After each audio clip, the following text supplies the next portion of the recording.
Hey everybody, I'm Tyler Cohen. Thank you so much for tuning into our Yes on 50 voter registration day rally. We've got an amazing guest list today. We're joined by some of the biggest fighters on the left who are meeting this moment with the urgency that it deserves. And of course, I'm joined now by Governor Gavin Newsom. Before we get into a little bit of our back and forth, just want to let folks who are watching know that we are hosting this rally because of what's happening right now. And what's happening right now is existential, not just for the left, but for democracy. Yeah. We have watched as Trump has issued his clarion call to Texas for 5 seats and how they responded. We've watched as he did the same thing in Missouri and how they responded. We're going to see the same thing in Indiana and then Florida. And I wouldn't be surprised if we see other states do the exact same thing.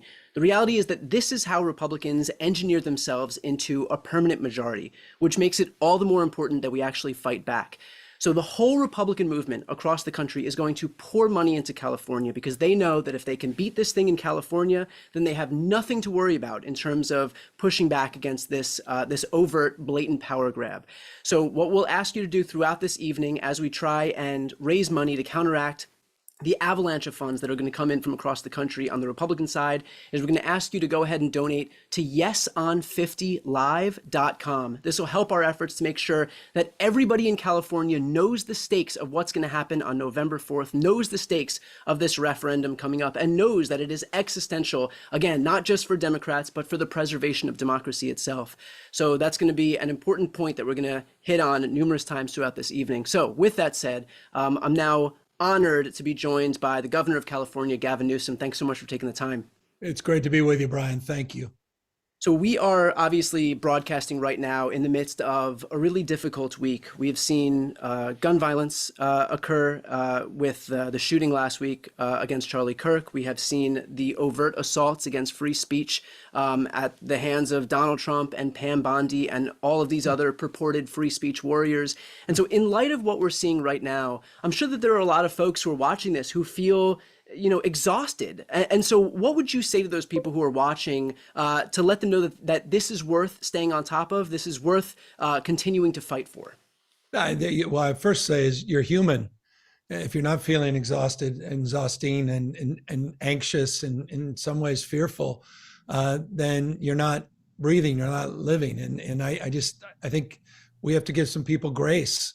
The last 5, 6, 7 years, we've been through a once in a lifetime pandemic, social unrest. We went through all of the challenges coming out of COVID with supply chain issues and runaway inflation and wars of aggression in Ukraine and challenges that we're continuing to work our way out. And so I just want to acknowledge all that stacking of stress that everybody's feeling. And of course, last week, just the ultimate punctuation.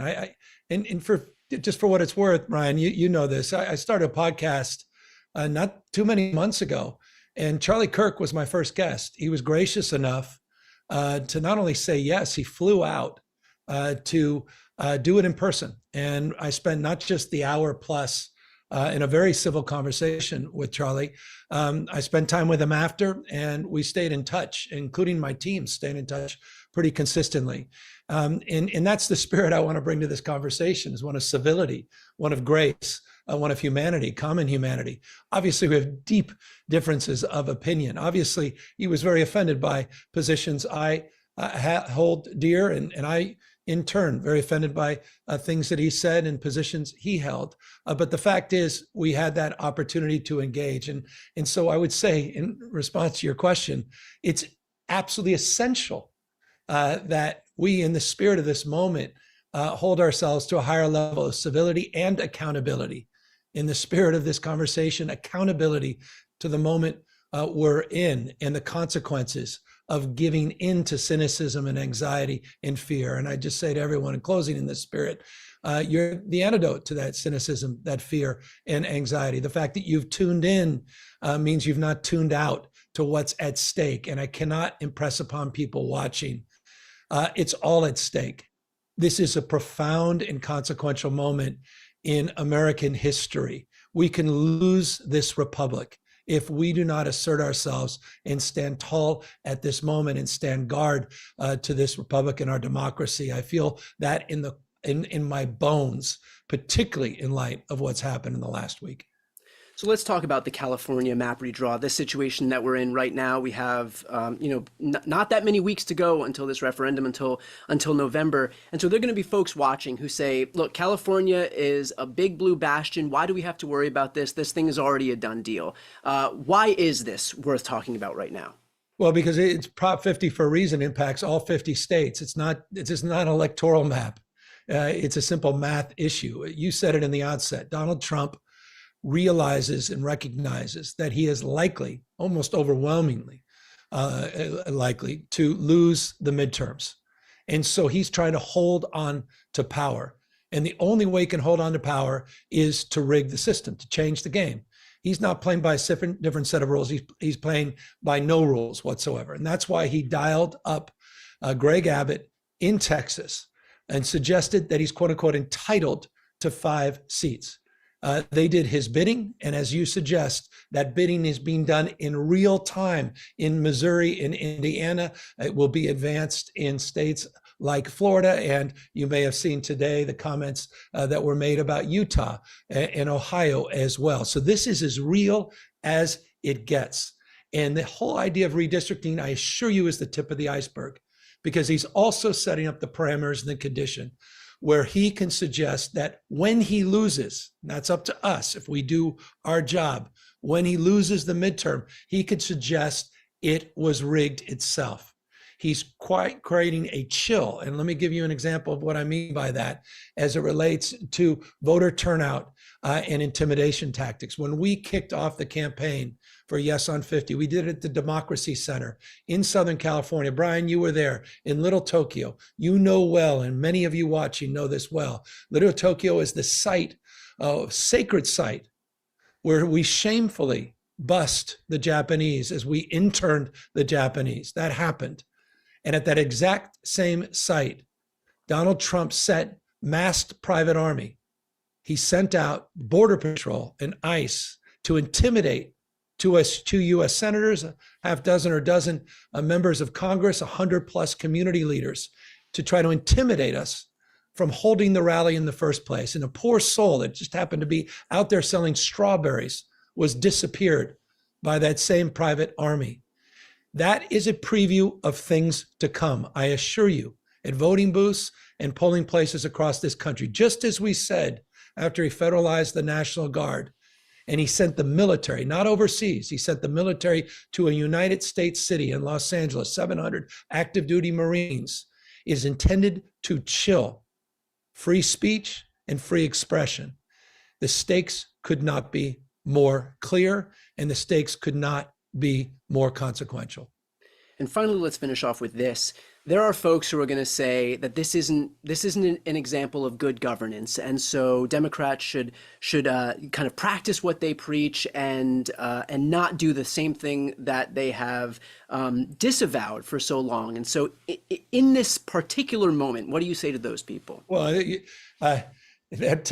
we can certainly do that. We can have a candlelight vigil. We can hold hands. We could talk about the way the world should be. We could come out with a white paper and talk about, well, how did all this happen? There could be some best-selling books as we watched our democracy slip away, as we watched the rule of law turn into the rule of dawn, as we watch yet another law firm or another media organization sell their soul, or to see another corporate titan sitting there and give personal, sit there and fealty to the dear leader. We could see more companies get socialized and nationalized. We can watch universities sell out. We can see this democracy slip through our fingers. We can sit there and say, boy, people really should have stood up and taken this guy, Stephen Miller, a little bit more seriously when he called the Democratic Party a terrorist organization, or taking the Department of Justice and its attorney general, its leader, who said that any speech they don't like is now hate speech, and they'll have the ability to shut it down and say, boy, we could have done something more. Or we can recognize the moment we're in,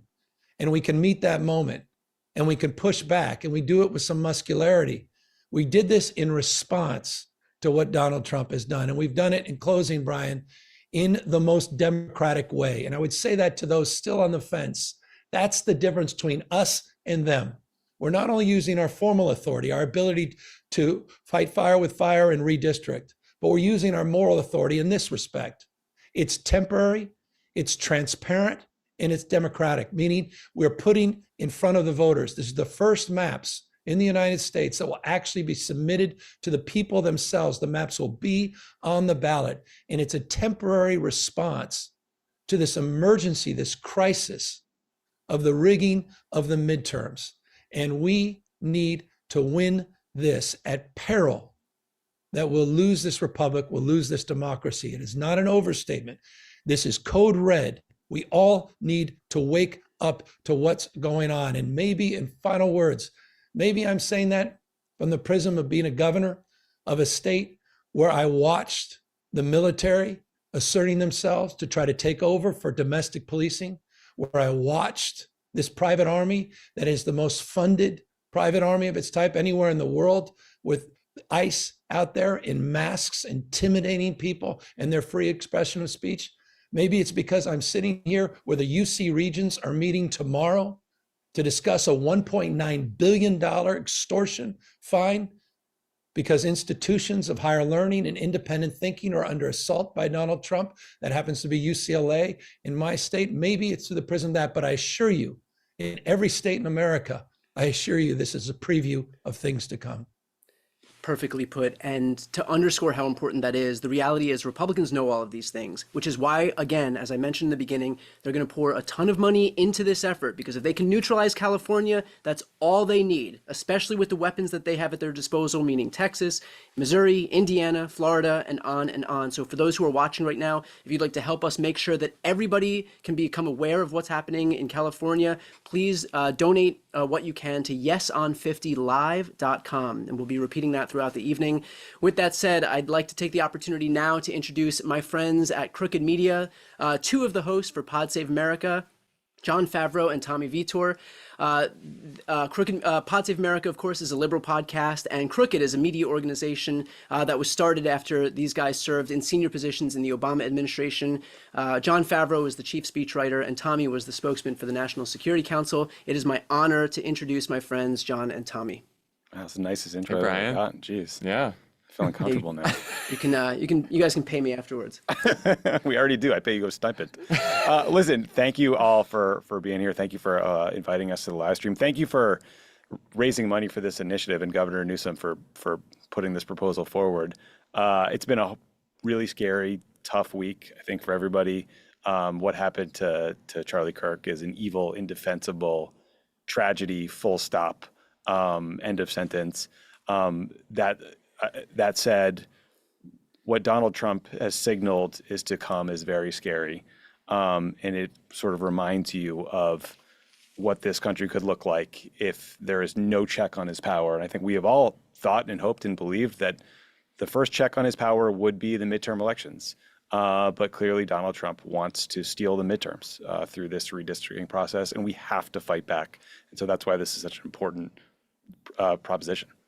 Yeah, I think it's pretty simple. In an ideal world, there would be no partisan gerrymandering, and everyone would sign on to the bill Democrats introduced a couple of years ago to have independent, nonpartisan redistricting all over the country.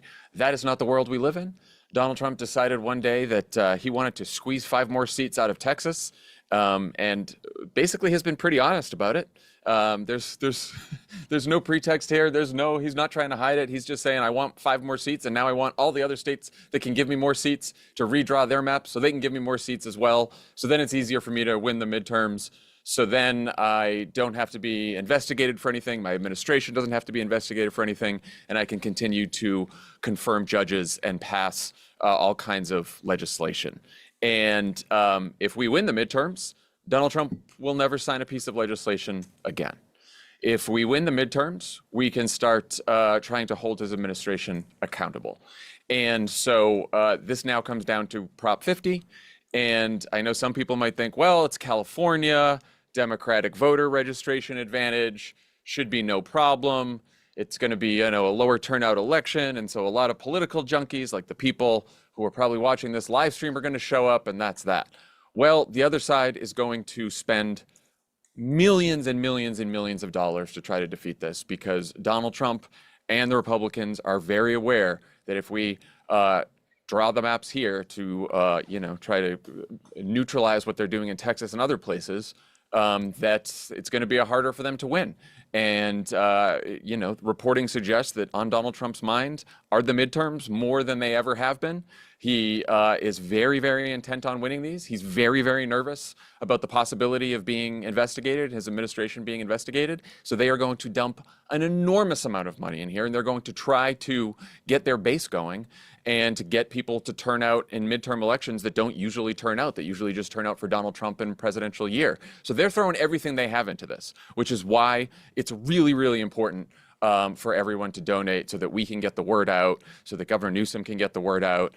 And ballot initiatives in California are always a little confusing, having lived here for quite a while now. And so we have to remind everyone through communication, through spending money on ads, that you got to vote yes on this to make sure that we have a chance in the midterms to take back the House.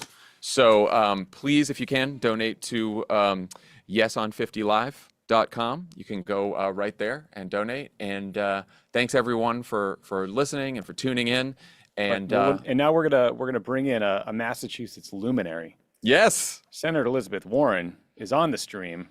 Our real home state senator. Great to see you. Yeah. Good to see you guys. The Patriots are 1-1. That's the best news I've gotten all week. How are you? I'm doing just fine. Thank you very much personally. But do keep in mind, I am here in Washington, D.C. And I go in every day that I'm here to work in a Senate controlled by spineless Republicans and to worry about what comes over from the House, which is controlled by spineless Republicans. You keep thinking about, why are they pouring so much into this? And I think you make exactly one important point, and that is Donald Trump does not want to be investigated. But I want to dig a little more on this, because part of what's at stake here is that what Donald Trump has been able to do over the last, how long has it been? 158 years. Since January when he was sworn in, is that he has been able to break the law over and over and over and over and over and over. And people say, what can we do? Well, I'll tell you, if just the tiny number of Republicans in the House or the Senate would say, we're done, we're not doing that, you can't do that. Donald Trump, yes, you are president, but here are things you cannot do. And used our leverage and said, we won't pass anything out of the House and out of the Congress. We won't give you funding. There are all these things we would have power to do. The problem is the Republicans just try to outdo each other in how fast they fall to the floor to kiss Donald Trump's feet. And the consequence of that is the whole basic structure of government now is breaking apart. So here we have Donald Trump, the would-be king, and Congress, under the Constitution, there was always this unspoken presumption would jealously guard its power. Well, it's not under Republican control. It is acting like a frightened child, just anything Donald Trump wants, just don't let him get angry with us. And so you've got the House and the Senate under Republican control just falling to the ground. The difference, if we had either of the houses under Democratic control, is that stops. And if we have both houses under Democratic control, now we are truly back in the game in terms of making our Constitution work again. And so I just think it's an important part for everybody to understand. It's about the midterms, yes, yes, yes, but please understand how important these midterms are. Any accountability for Donald Trump, any accountability is going to come because of the midterms, whether it's investigations, whether it's we get spending back. You want to support cancer research, so do I. Let me tell you the way to do that. That is vote yes on 50 so that we have a chance to get the House back. And that means we can be in those negotiations and make sure that the money that Congress allocates for cancer spending actually gets spent on trying to cure cancer. And I can just play that example out literally 1,000 times. I mean, Senator, it was incredible today watching Kash Patel, the FBI director's hearing for whatever committee that was. And he is just clearly performing for an audience of one. He is shouting down Democratic senators. He's insulting them. He's speaking over them. He's threatening them, essentially. And the Republican chairman was, gaveling quiet the Democratic members. Like, to your point, at one point along the way, it seemed like each body or each institution like jealously guarded its own power above all else. But it seems like Republicans were just thrilled to watch this performance and to watch their colleagues be insulted. Right. Can I be just a little dorky and make the same point again? Please. That is what's happening with the Federal Reserve. So here is the one agency that Democrats and Republicans have said for 100 zillion years. Yes, the Fed needs to be independent. Why? Because the Fed sometimes has to make really hard policy decisions. And so everybody wants confidence, whether you got a Democrat or Republican in the White House, that they're doing it as best they can based on the numbers, based on what the economic data are. That's what we hope keeps our economy steady and helps protect Americans across this country. So what happens? Donald Trump gets to nominate someone. The guy he has nominated, this is no joke, Dr. Myron, now sits as the president of the Council of Economic Advisors, working in the White House for Trump. He's not going to give up that job. He wants to keep a foot in that boat while he goes over to the so-called independent Fed.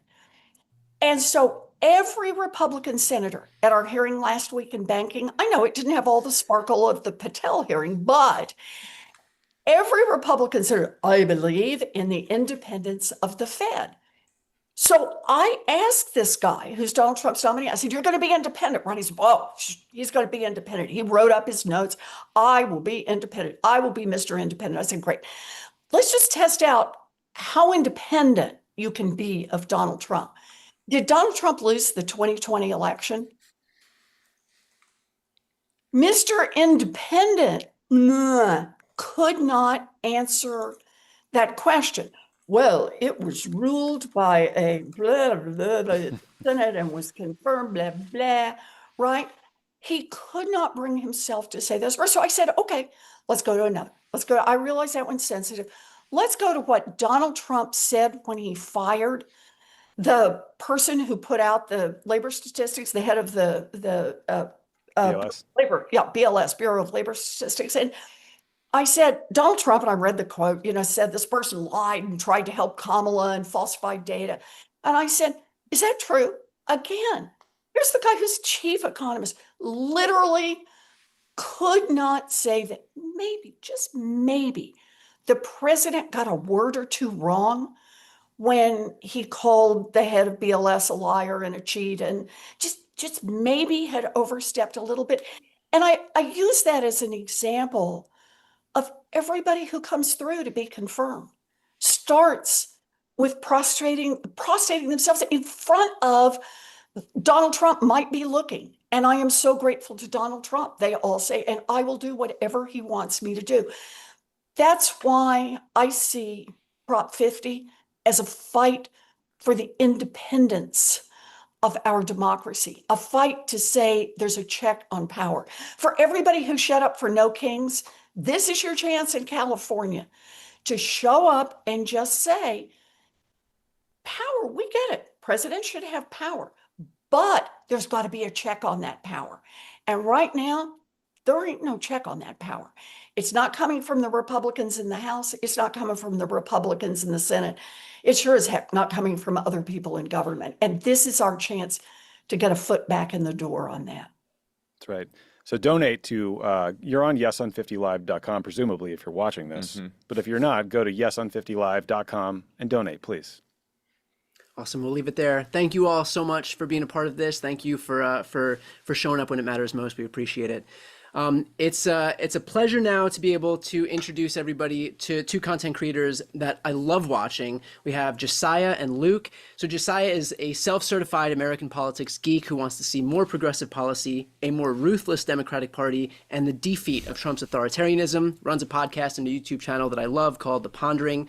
Luke Beasley, I'm sure most people know him as well, a multifaceted content creator and influencer, best known for his presence on YouTube and TikTok, where he hosts a variety of content that resonates with a growing audience. He hosts a show called The Luke Beasley Show, which blends news and humor. So we'll leave it to you guys right now. Appreciate it, Brian. Thank you so much. Josiah. Luke, what's My up, man? Hey. Look, I don't want to say that this is the highlight of the evening, but part of me wants to say it's going to be the highlight of the evening. Yeah. You know, it's funny, you and I talk online and offline a lot. I think one of the things that you describe your show as is advocating for more ruthless Democrats. And we have at many turns winced at the lack of a motivation, a passion to really push back against the tactics of the Republican Party. And I have to say, this is a refreshing shift from that, where it's all right, you're going to try to rig the game. We're actually going to have a powerful response to that. And we're going to use some of your tactics against you. No, it's incredibly powerful. Like, you know, that's one of the things that made me so hyped about this from the very beginning, because in an age where Democrats just don't have power, and to be fair to the Democratic Party, despite all of our criticisms of it, right now at the federal level, they are locked out of power. They are limited in what they can do. And so that's why I think it's so important to recognize and reward and encourage what Governor Gavin Newsom is doing here in California, because he saw the terrain and he's like, okay, I'm not limited to, you know, sternly worded letters, right, and some TikTok videos. I can actually take decisive action. That's what he did. And, you know, together with California Democrats, he got a supermajority to pass this Proposition 50 so it goes to a ballot initiative on November 4th. And, folks, that's really the key part here.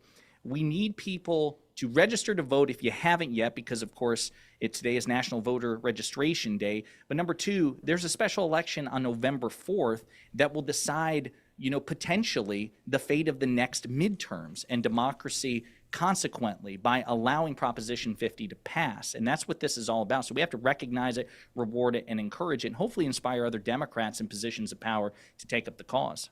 Yeah, absolutely. You know, one of the points that Senator Warren said when she was previously on, that it's so correct, and it drives me crazy how since Trump got into office, there is this, yes, spineless, but just kind of incoherent argument we hear every time Republicans in the Senate or the House are challenged on something. And a reporter asks, hey, are you going to use your power to rein in Trump on tariffs, on immigration? Are you going to do XYZ on the Epstein files? Will you push back against Medicaid cuts? Here's 11 things in Trump's horrendous bill that was now signed into law that would be destructive for Americans. You have power. It can't pass without you. What say you? And the response from almost all of them, with very rare exceptions, is Trump is something mandate, something American people elected him. Never ever even trying to acknowledge that they were also elected, and for a very specific purpose, which is they have power as well. And to see an institution, we see this with the Supreme Court too, willingly giving up its own power to the executive branch in some of its rulings.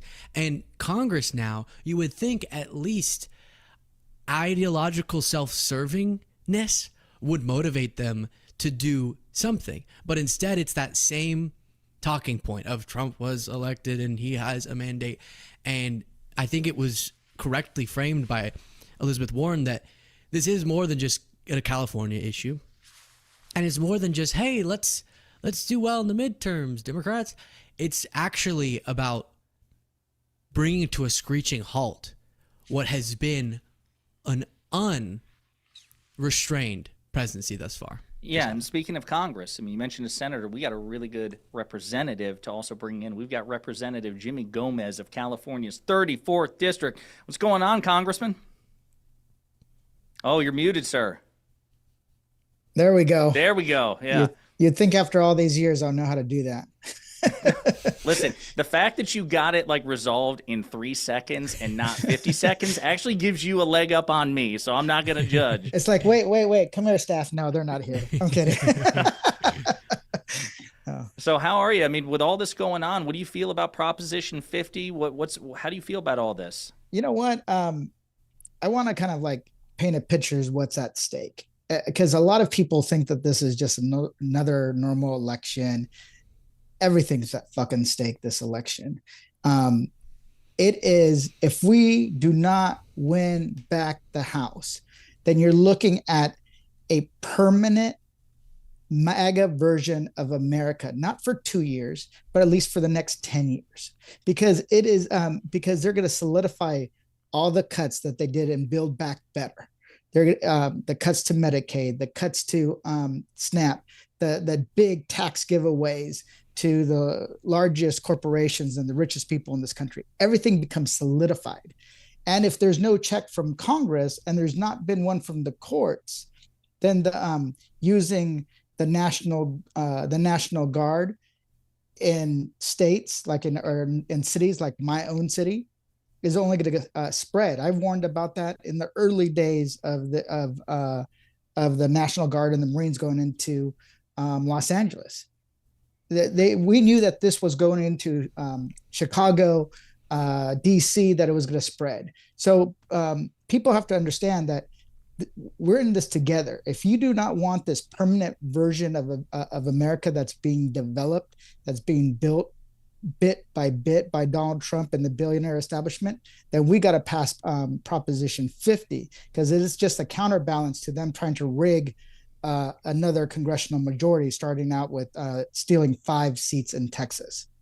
Yeah, no, I mean, I love the way you phrase it here, because, you know, Luke and I are talking about, long-term democratic institutions, but the fact of the matter is, it's not just so abstract. I mean, this is a democratic majority would be able to prevent meaningful harm to the American people now. In the short term, as you said, like all of the Medicaid cuts that the Trump administration is aggressively pursuing, they're trying to gut the Affordable Care Act. And again, all of this to pay for exorbitant tax breaks for the people who need it the least, and to say nothing of, you said, the consolidation of power. If there's any oversight capacity to be done, if we're actually looking into Trump's corruption, for example, the $5 billion he's made off crypto, the $3.5 billion he's purported to have made in other aspects off monetizing the presidency, that oversight, as he's like looting the treasury of the United States effectively for all intents and purposes, that's going to come from a Democratic majority. And the only way that's going to happen, given all the gerrymandering and the election rigging he's doing, is if we pass Proposition 50. Absolutely. And we got to pass Proposition 50 to counterbalance that, win these seats. But every single day, Democrats need to continuously earn the support of the public. That means showing up and fighting. People don't fucking support a boxer who said no mas in the ring. They want to see you throw down, even if you're losing every round. They want to see you stalling the Republican agenda as much as possible. People think that we didn't do anything in the House, but guess what? The fact that we were kicking the shit out of the big billionaire bill, or Trump's one big beautiful bill, over and over and over, that's why it's such has low poll numbers, because we pointed out the flaws and how it was a big giveaway and how it's just corruption in legislative text format. And then we also said, you know what? We got to talk to the people that feel like they're getting screwed over by the system, the people we lost the last election, what Gavin Newsom is doing, what a lot of members of Congress are doing by going into these red areas, because those are the people we have to win over. But if we allow them to gerrymander, rig the election, and we don't respond, well, shame on us. And here's the thing, it is going to be solidified. The MAGA version of America will be solidified. So this is a fight for our democracy, to hold this corrupt family, this mob family accountable, and make sure that we have something to push back with. And don't get me wrong, we win, it's not going to be all unicorns, rainbows, and sunshine. We're going to have a caged animal on our hands, and that caged animal is going to get more aggressive, not less. So but at the same time, I'd rather have that situation where we have an opportunity to win the fight versus one where we're basically where you have Republicans in Congress capitulating the authority of the legislative branch. Yeah, I want to give the final word to Luke. I just want to say for donations, please go to yeson50live.com to back up Proposition 50. Luke, what do you say, man? Yeah, I was just going to say, great points there. I do think, and I have one question if we have time for the Congressman while we have him. I'm not able to see the chat, so y'all can just jump on when it's time to wrap. But I think it's crucial, the message of what it is, investigations in reining in the power of Trump, priorities that are framed as against Trump's actions. And it's pretty dang clear, as you talked about with the lack of popularity of Trump's monstrosity of a bill, that his agenda, that and other aspects of it, has been successfully messaged to be bad for most Americans. The thing that I do hear a lot still, though, when I'm just chatting with people who aren't super political, but kind of a little bit have their ear to the ground, is a feeling that I get the Democrats really want to stop what Trump's doing. But what is the clear, concise message as if they had all the power in the world, what they would be accomplishing? Could you speak to that, Congressman? Yeah, absolutely.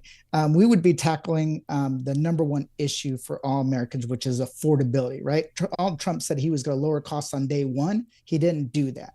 And because of that, what you have is a collapsing of belief that if you work hard, you can get ahead and your family can do better. So we would talk about an affordability agenda, an agenda for the American family that can allow them to buy a house, to get ahead, to save money for college or start a small business. What we're doing is actually doing the work. Last week, I just held 2 weeks ago, I held a national summit on the housing affordability crisis. It's one of the number one issues people talk about. And it's the first time there's ever been a national summit.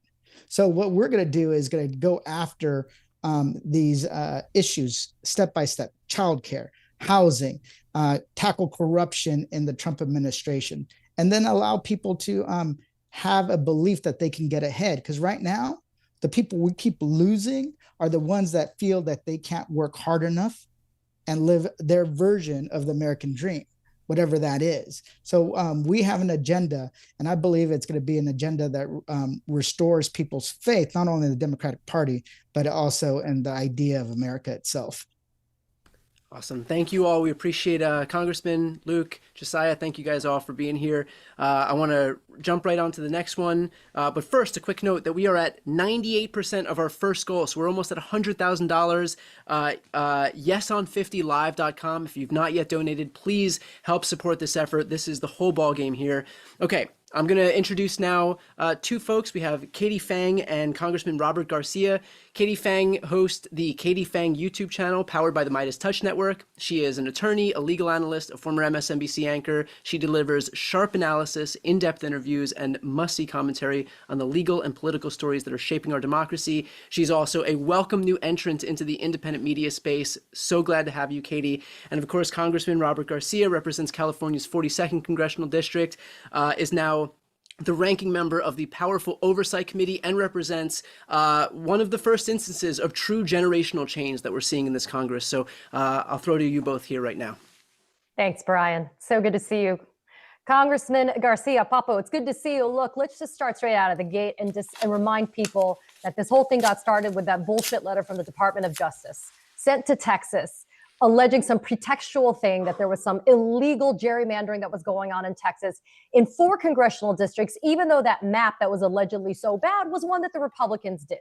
So that, I just want to underscore the fact that they're weaponizing the Department of Justice to be able to illegally rig elections. Now let's fast forward to what we got going on right now, which is if the policies for America are so great by the Republicans, why are they trying to rig the elections and try to redistrict and redo these maps?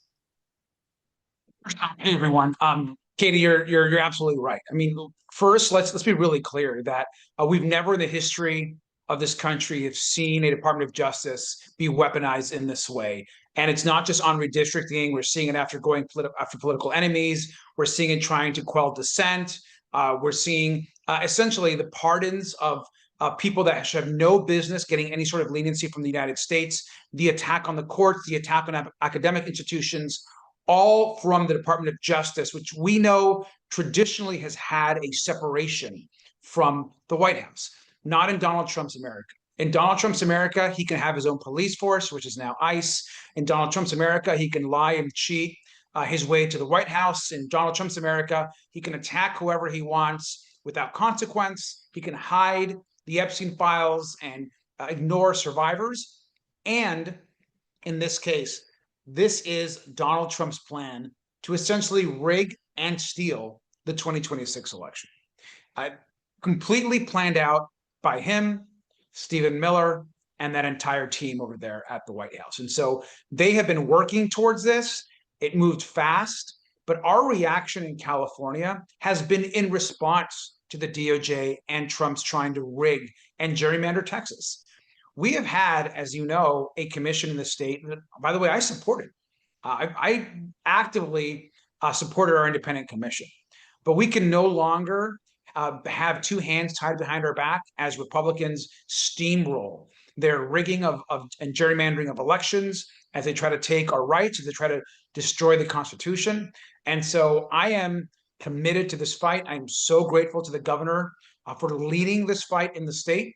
And people got to know this is all about rigging 2026 and setting up 2028. It's really important for people to know too, Congressman, that you're actually impacted. Your district is actually impacted by these maps that have been proposed for Proposition 50, and you still support it, even though your district has been impacted. It has. Look, a lot of people don't know this, but I'm actually taking more Republicans than any other Democrat in the state of California in the California map, absorbing Republicans. And I, when asked, by a delegation to do so, I did it because we have our democracies at stake.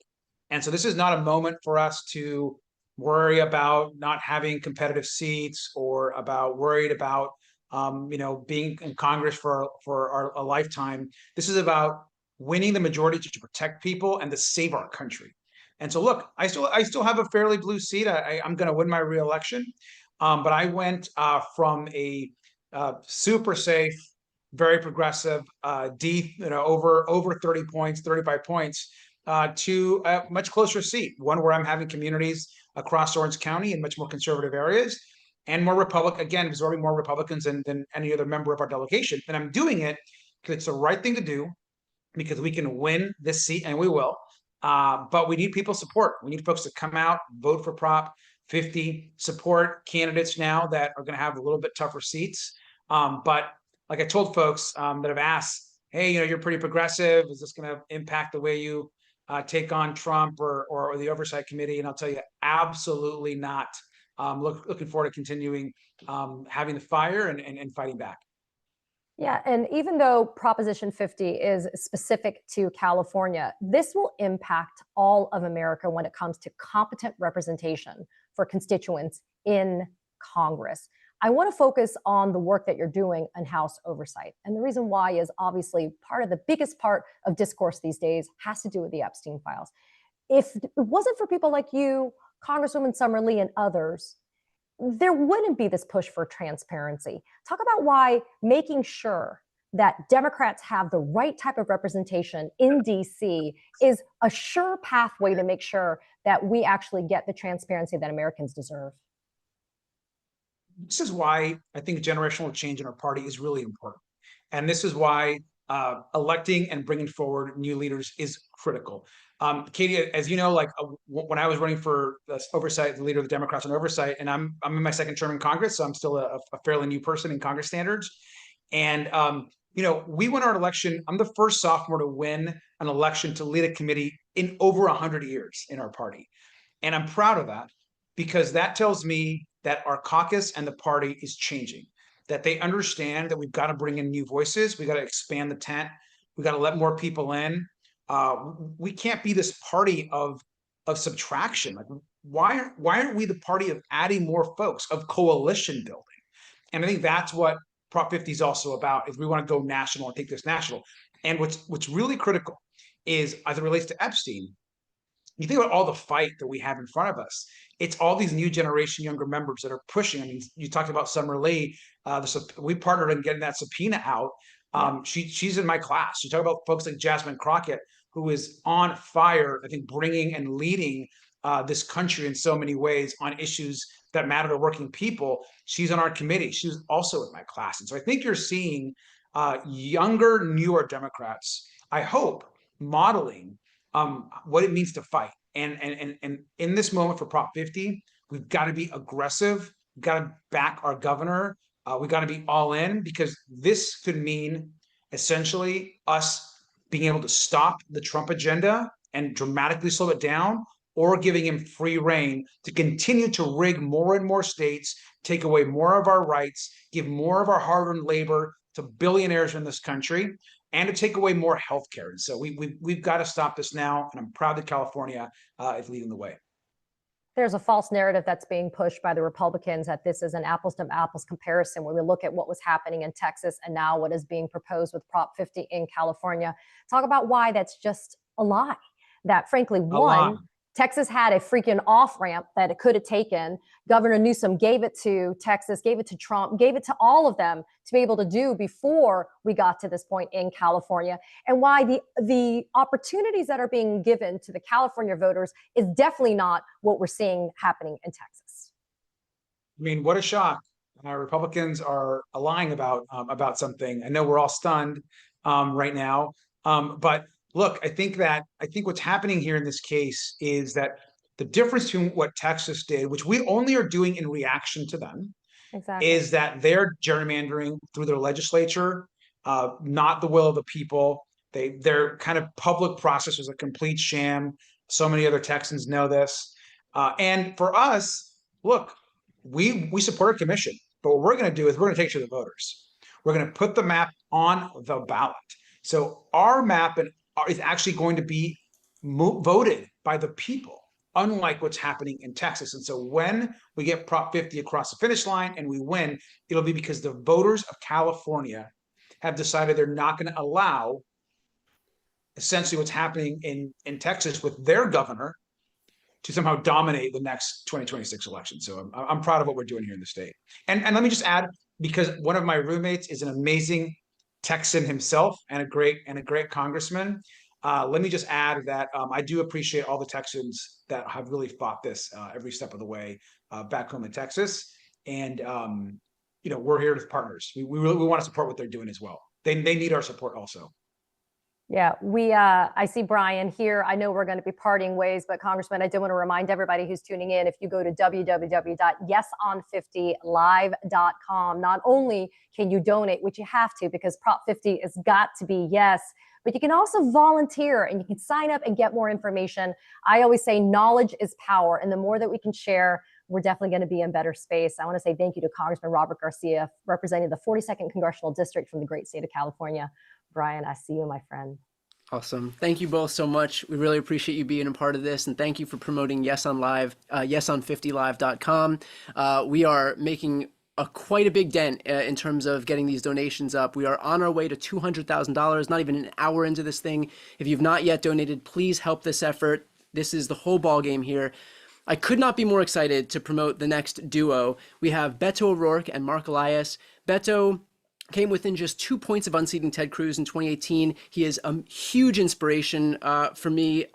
Every time Beto speaks, it is difficult not to just sit there and be enthralled and listen. He is in large part the best of the Democratic Party. And also I should note that race that he ran in 2018 also resulted in a raft of Democrats sweeping into office thanks to his efforts, including a record 19 black female judges. So a huge accomplishment by Beto. Mark Elias founded Democracy Docket, which is a website focused on voting rights and election litigation in the U.S. If there is a hero for democracy, if there is a fighter for democracy, it's Mark. I speak for everybody watching in thanking you, Mark, for the work that you do on the front lines in both the courts and in the media. So I'll leave it both to you to take it from here. Hey, Brian, thank you for having us and for leading this effort in this conversation here tonight, and for everyone who's part of it. Getting to listen to the previous conversation, I'm pretty fired up, and I love the dots that the congressman was connecting between what has happened in my home state of Texas and what you all are doing right now in California. We're fighting fire with fire. We didn't ask for this fight, but the fight has come to us, and we're standing up and we're stepping up and we're fighting. And how important that we do this at a time that so many have chosen to bend the knee and to submit to Donald Trump. I mean, all the conventional centers of power, the Ivy League universities, the big law firms, with some exceptions, the media companies, Paramount and CBS, the tech titans, the billionaire masters of algorithm, all submitting, all who have the power actually to resist and to fight and potentially to overcome this slide into authoritarianism. And yet here you have some brave people here in Texas, the Democratic state legislators who broke quorum to deny the Republican counterparts the numbers needed, initially at least, to redraw the maps, but certainly to draw the conversation to Texas, to our democracy, and the need to fight. And then thanks to everyone in California, most importantly, Governor Newsom, for leading that fight and making sure through a very democratic process, literally this is going to be brought to the voters in Proposition 50, redrawing these districts so that we can pick up 5 additional congressional seats to replace those stolen, likely here in the state of Texas. And lastly, and most importantly, to win political power, a majority in the House of Representatives. If we win that, there will be a check on Trump's lawlessness, accountability for his corruption and crimes, and the very real possibility of free and fair elections in 2028. If we fail, the consolidation of authoritarian power in Trump's hands, I believe, after 2026, will be unstoppable. More masked, plainclothes federal agents sweeping our fellow Americans up off the streets, more of his political opponents targeted for vengeance and retribution. And we know the Republican majority House of Representatives will likely try to roll out the royal red carpet for a 3rd Trump term. Those are the stakes. That's why it's so incredibly important that we fight. And for everyone who's listening and watching right now, please donate, pitch in, support this effort. And now I'm going to turn it over to my hero, Mark Elias, who is doing great work across the country, including here in Texas, making sure that we fight with everything that we've got. Mark, thank you for what you're doing. Thank you, Beto, and thank you, Brian Tyler Cohen. You know, Beto is going to be on my podcast tomorrow morning, so everyone needs to check that out, and because he is a true inspiration. The thing about Beto that everyone needs to know is that there are a whole lot of people who are talking about this fight. Beto put himself between the Attorney General of Texas, Ken Paxton, who is an absolute raving lunatic, and the legislators. When Ken Paxton was threatening everybody, you better not show support. You better not say anything positive about these state legislators. By the way, sounds an awful lot like a president we have right now and a White House right now. Beto said, I'll be damned if I'm gonna bow down or step back. And he stepped forward and was as critical to the success that we saw in Texas. And if we wind up winning this lawsuit, we will all owe Beto O'Rourke a huge round of thank yous. And Brian, there's not enough I can say in the world about everything you have done for democracy, both in California and around the country. I see Senator Padilla coming up, another one of my heroes, Robert Garcia, Congressman. Great job. But here's the thing I need to tell everybody. Donald Trump is trying to rig the 2026 election because he is afraid that he is going to lose control of Congress. And there is no easier way. There is no more direct line from point A to point B in his effort than to set off a series of dominoes to redraw in the middle of the middle of the census decade, the maps to do that. He started in Texas and grabbed 5 seats. He has already moved to Missouri and grabbed 1 seat. He is going to move to Indiana. He's going to move to Florida, Ohio. The list goes on and on. And what we are watching in California is a Democratic Party, is an effort, a grassroots movement to not let this happen on our watch. You know, we can all agree that in a perfect world, we will have nonpartisan redistricting commissions. We can all agree that in a perfect world that we will not have mid-cycle redistricting. But the folks behind this in California, starting with the governor on down, they said, we are not going to sacrifice our democracy for a nonpartisan map. We are not going to let the U.S. Constitution and the state law become a suicide pact for democracy. This is an all hands on deck. If this ballot initiative passes, then we have a chance. We have a chance to show Republicans that they will not get away with these kinds of tactics, and to enact a price on the Republicans in Congress The people who have Mike Johnson's here, the people who have Donald can get an appointment with the White House to convince them that they need to lobby against these efforts in the future. If this fails, then it is just going to provide more incentive for Republicans to fight harder. So the thing I need everybody to do right now is go to yes50live.com. Okay, I'll take a second. I got all the time in the world. Yes on 50live.com. And I need you to go and I need to give what you can give. If it's $1, give $1. If it's $10, give $10. If it's $1,000, by God, give them $1,000 and then give them a tip on top of it. All right. We all need to do the thing we can do. And right now, the easiest thing for you to do is to go to that website and to donate so that the hard work that all of these people are doing in California and people like Beto O'Rourke, who is literally putting himself on the line, like not just appearing on your live streams, but putting himself in jeopardy, that they will have a chance along with the rest of us to fight for democracy. So Beto, I just want to thank you on behalf of everybody who is watching this and everyone who will watch it in the future. History will record you as one of the great heroes. When democracy was at stake, you stood up. And so I want to thank you. I want to thank Brian and everybody else. Super kind of you to say that, and listen, right back at you. Brian and I had this conversation a couple of months ago, and it's one of the reasons I also love Brian Tyler Cohen so much. He's one of the few people out there, at least at the beginning of this, who understood the urgency of the moment. I think for far too long, present company excluded, Democrats cared far more about being right than they cared about being in power. While at the same time, Trump only cared about being in power. He didn't care what was right, what was legal, what was moral, what was ethical. It was all about power. And thanks to Brian Tyler Cohen, who's really been waking people up across this country. Thanks to you, Mark, for what you've been doing in courtrooms across the United States of America. I think our fellow citizens are waking up. And it's not just Democrats, by the way. As you know, it is independents, it is Republicans, it's people who believe in our democracy, in self-government, and a government of, by, and for the people that 249 years into this experiment, we are on the verge of losing unless we stand up and fight with everything that we've got right now. There are about 14 months left to us. And again, if we fail in this proposition, then we lose the republic.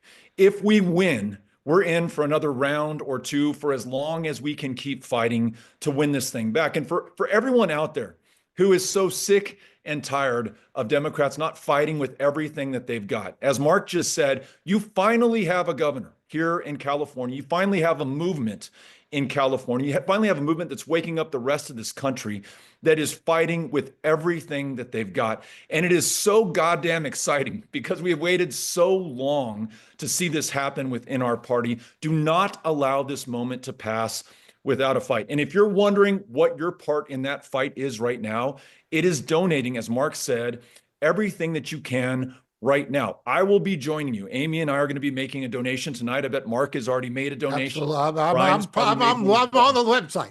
Yeah. So let's get it done. I mean, do not allow this moment to pass without a fight. That's why we're here. Yeah. And let me just say in 20 seconds here, Brian, I want to also echo what Beto said. Brian Tyler Cohen doesn't have to be doing this. Brian doesn't have to do a lot of stuff that he does to stand up and fight for democracy. And for all of the shit that gets thrown here and there, we owe him a big debt of gratitude. There would not be a Mark Elias on YouTube without Brian Tyler Cohen. Okay.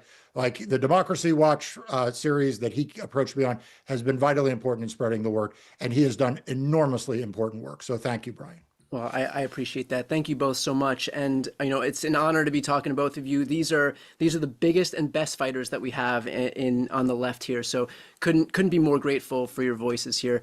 One more reminder for everybody watching. It is so important right now, just to give a lay of the land, it is so important right now to donate if you can. There will be an unlimited amount of money coming into the state of California from every corner of the United States. Every Republican is going to make sure that they can neutralize what happens in California, because if they can take California's redraw off the map, so to speak, then they don't have to worry about anything. They've got this thing in the bag. California is how we neutralize what's happening in Texas and Missouri and Indiana. And we know that these things are happening on the right because we've seen it happen. Donald Trump says jump, these governors say how high. We've seen it happen in Texas. We already saw it happen in Missouri. It's going to happen in Ohio and Indiana and Florida as well. So this is our way to fight back. Again, an unlimited sum of money is going to come into the state from every corner of the country to bolster the Republicans' position. We rely on small dollar donors. We rely on everybody watching right now to be able to get the word out to all of those Californians who aren't watching this live stream right now. So a small step that everybody can take is to go to yeson50live.com and donate what you can. Okay. It is my honor now to be able to introduce two more folks. We have Ben Meiselas, who co-founded the Midas Touch Network, which is the top viewed political YouTube channel and the most listened to podcast each month of this year.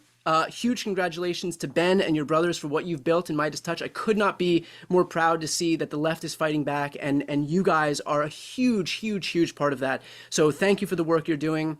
And congratulations on all of the well-deserved accolades that you guys have gotten. And I'm also going to call in Governor Newsom now, who, of course, is the center of all of this. We have been, begging and pleading for Democrats who are willing to match their words and their rhetoric with action, and nobody has better exemplified that than the governor. So I'll let you both take it from here.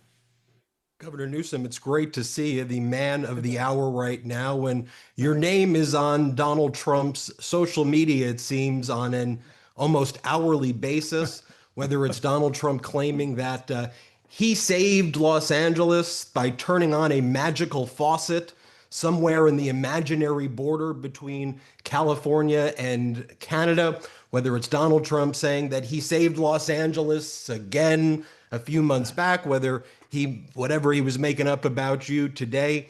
It seems that you standing up to him is having a certain type of reaction, doesn't it? Oh, I appreciate that. It's it's a point of pride. I mean, there was almost 48 hours where I felt he'd forgotten about me, but you're right. No, he tried to hit me on his way over to the UK. And it's a reminder of what we're up against: mis and disinformation, just complete bullshit. Excuse my language.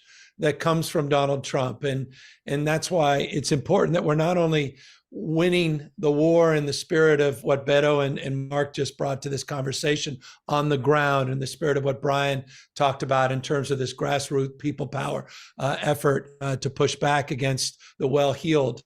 But it's absolutely critical that we win the messaging war as well, that we organize in a much more, much more, intense way to communicate over and over and over again our message across the spectrum, which is just foundational in all these efforts.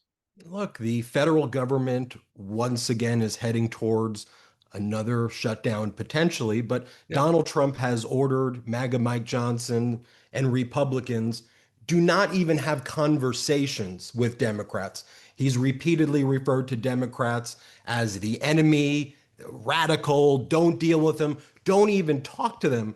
You've been in politics for a little bit. That's not the way it always was, but it is what Donald Trump has turned the body politic into today, kind of this zero-sum game, if you will. And we see it play out over and over again. And, it seems as the American people are letting their voices be heard right now, he's getting more and more nervous, hence trying to rig these midterms. No, look, I mean, I think what you've underscored is the fundamental point here. Trump is weakness. He's weakness masquerading as strength. He's flailing. The economy is cooling. Inflation's starting to rise again. Consumer confidence is down. Credit card debt is going up. The tariffs have terrified our allies, and taxes are being felt on the American people, middle-class families. His only legislative success, the big, beautiful bill, is anything but. It's a big, beautiful betrayal. And we're seeing all of these authoritarian tendencies as a response to that weakness. And the more you see caps in his Truth Social and his tweets, the more that just underscores the fact that he's flailing. That's why he's trying to rig this election. That's why we're having this conversation. That's what Prop 50 is all about. It's pushing back in a meaningful and substantive way. But one cannot underestimate the lengths to which he will go to not just rig the midterms, but the impacts if he's successful well beyond that. And I really appreciated Beto and Elizabeth Warren, Senator Warren, others really highlighting that, Congressman Garcia, that this is not just about 2025, the impacts on 2026 and 2028 and beyond, the consequences of this initiative to set the tone and tenor into 2026 to de facto end the Trump presidency, next year's midterms. Whereas Tommy said in the outset, Donald Trump will no longer be able to sign any bill because we'll finally have a check on his power.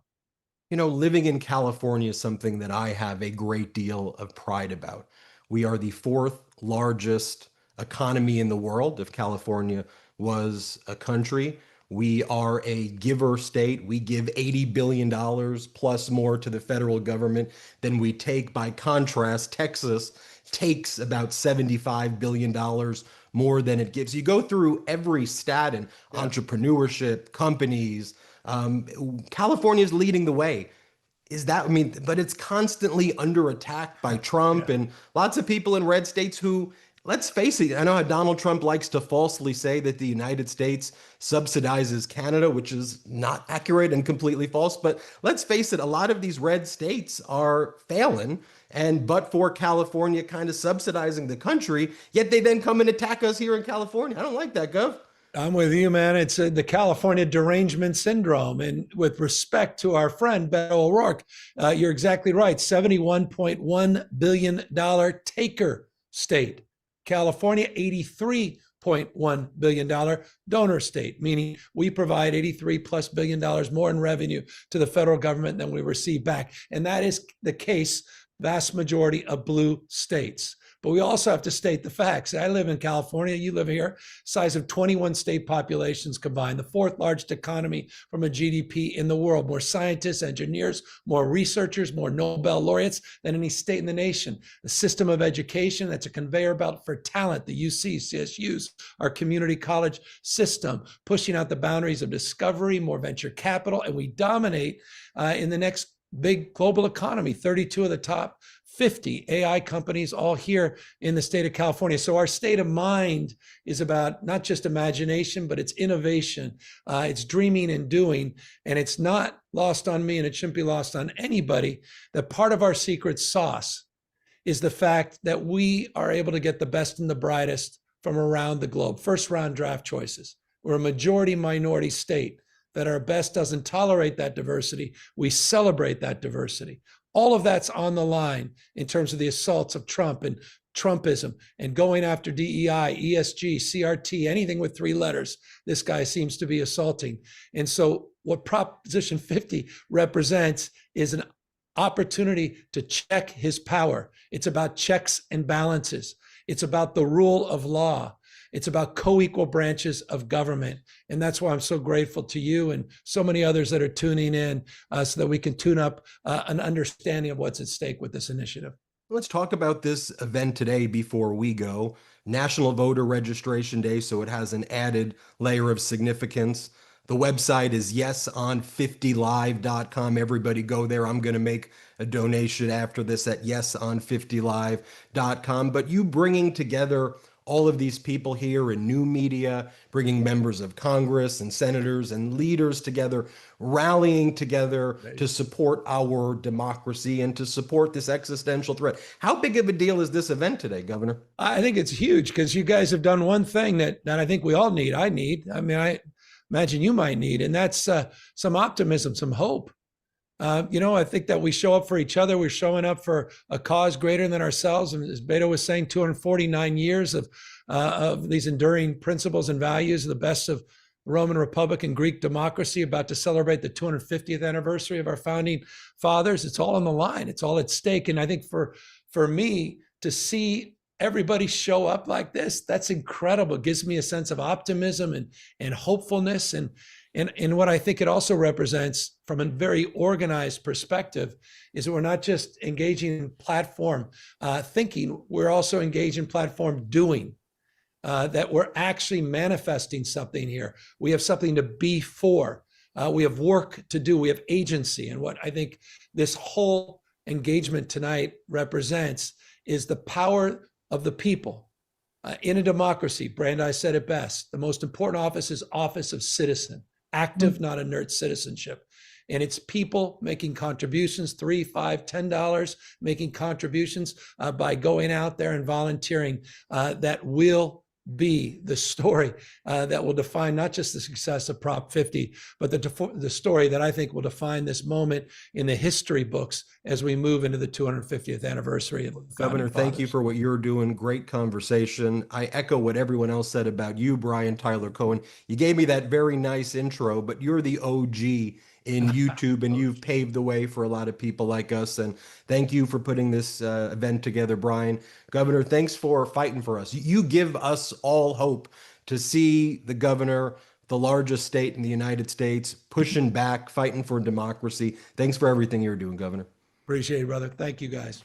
Well, thank you both. And look, this is, again, to echo what Ben and the governor were saying, this is what it looks like when you actually put words behind action. For so long, Democrats have been begging for not just strongly worded letters, but for actual real action, for actual push to what we're saying. And that's what we're seeing right here in California. But that's just half the battle. This thing is going to be a referendum on the ballot, but California is a huge state, and it's going to require getting the word out to so many people. And Republicans are already doing it. The day that this thing was announced, we had Republican operatives sending mailers out to every single address in the state. I know that if you live in California, you've seen them.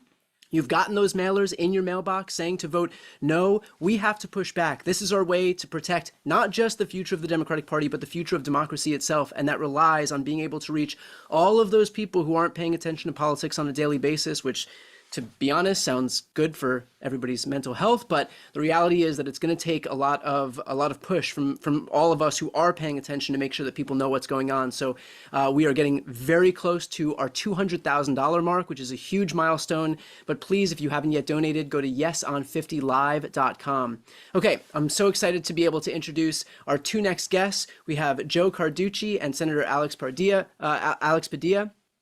I'm sure you've heard JoJo from Jers. She's worked so hard to make herself a household name. I'm also very proud to be from the same home state as her, the state of New Jersey, where it should be known that we have the best pizza in the country.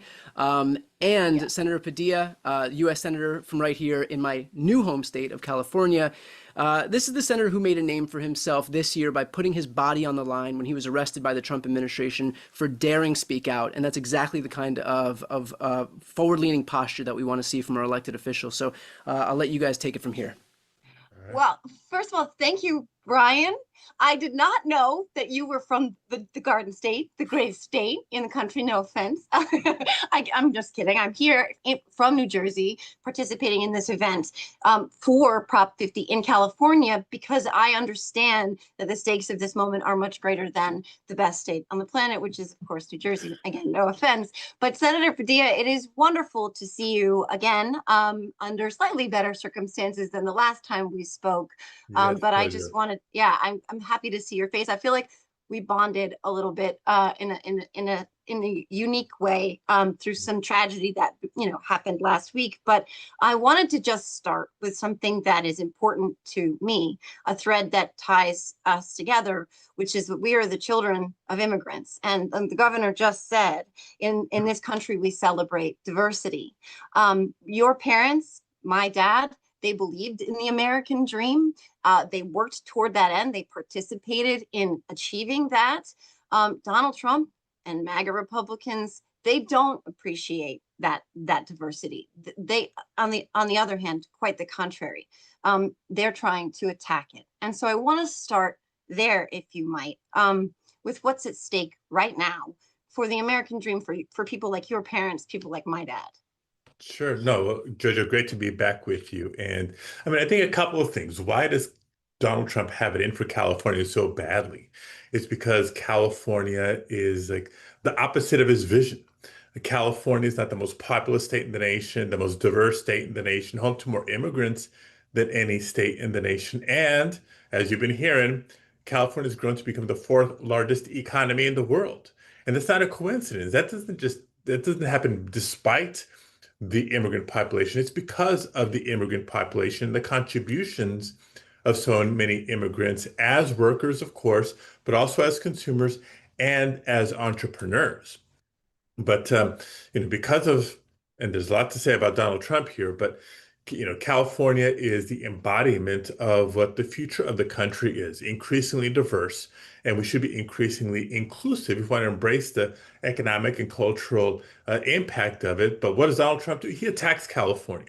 This mass deportation agenda that he has started his administration with is centered not just in California, but my hometown of Los Angeles. So imagine how offended I feel as a proud son of immigrants when, look, I knew my dad who worked for 40 years as a short order cook. My mom worked for 40 years cleaning houses so that my brother, my sister, and I can get a good education. That was it, and achieve the American dream. And that's the same story of millions of immigrants throughout California and throughout the country. And Trump and Republicans just can't handle it. So instead of trying to build on that success and that strength, they try to demonize it and attack it. So it's one of the many arguments why we need to support Proposition 50, because Prop 50 has been the most powerful tool presented to us to rein in this out of control administration. They want to steal next November's election by rigging it before it even starts. But California is going to step up and push back by approving Prop 50 this November. I appreciate the fight coming from California very, very much.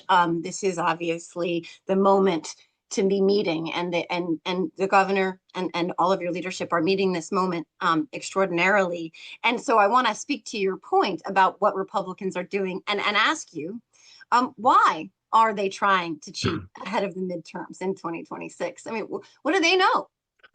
Look, my point of view, both as a Californian and as a member of the Senate here, to me, it's pretty obvious. Under normal circumstances, a party in power would be proud of their legislative accomplishments, and they'd run on their record in the midterms to try to stay in power. But that's not what's happening here. They know how not just unpopular, but damaging their record has been. Right? This destruction of confidence in the judiciary, the federal government as we know it, their cuts to healthcare, their cuts to nutrition assistance programs, their tax breaks for billionaires, on and on and on. The only hope they have to hold on to power next year is to rig the election before it even starts. So before I even get to redistricting, whether it's legislation they've introduced or executive orders to make it harder for eligible Americans to register to vote, to stay registered to vote, or to actually cast your ballot, that's just part of it. The Department of Justice, and I'm a member of the judiciary, I've seen it up close and personal, they're politicizing the Department of Justice now, just like they did in the first Trump term, trying to obtain all the personal information of voters in select states to try to tee up the purging of voter rolls. And on top of that, this redistricting push. I mean, I don't know about you, but when I first saw the news report of Trump calling Governor Abbott in Texas saying, five more Republican seats, it sounded a lot like when Donald Trump called the Secretary of State in Georgia in 2020, when he said, find me 11,000 more votes. They'll do anything to cling to power. That's what this is.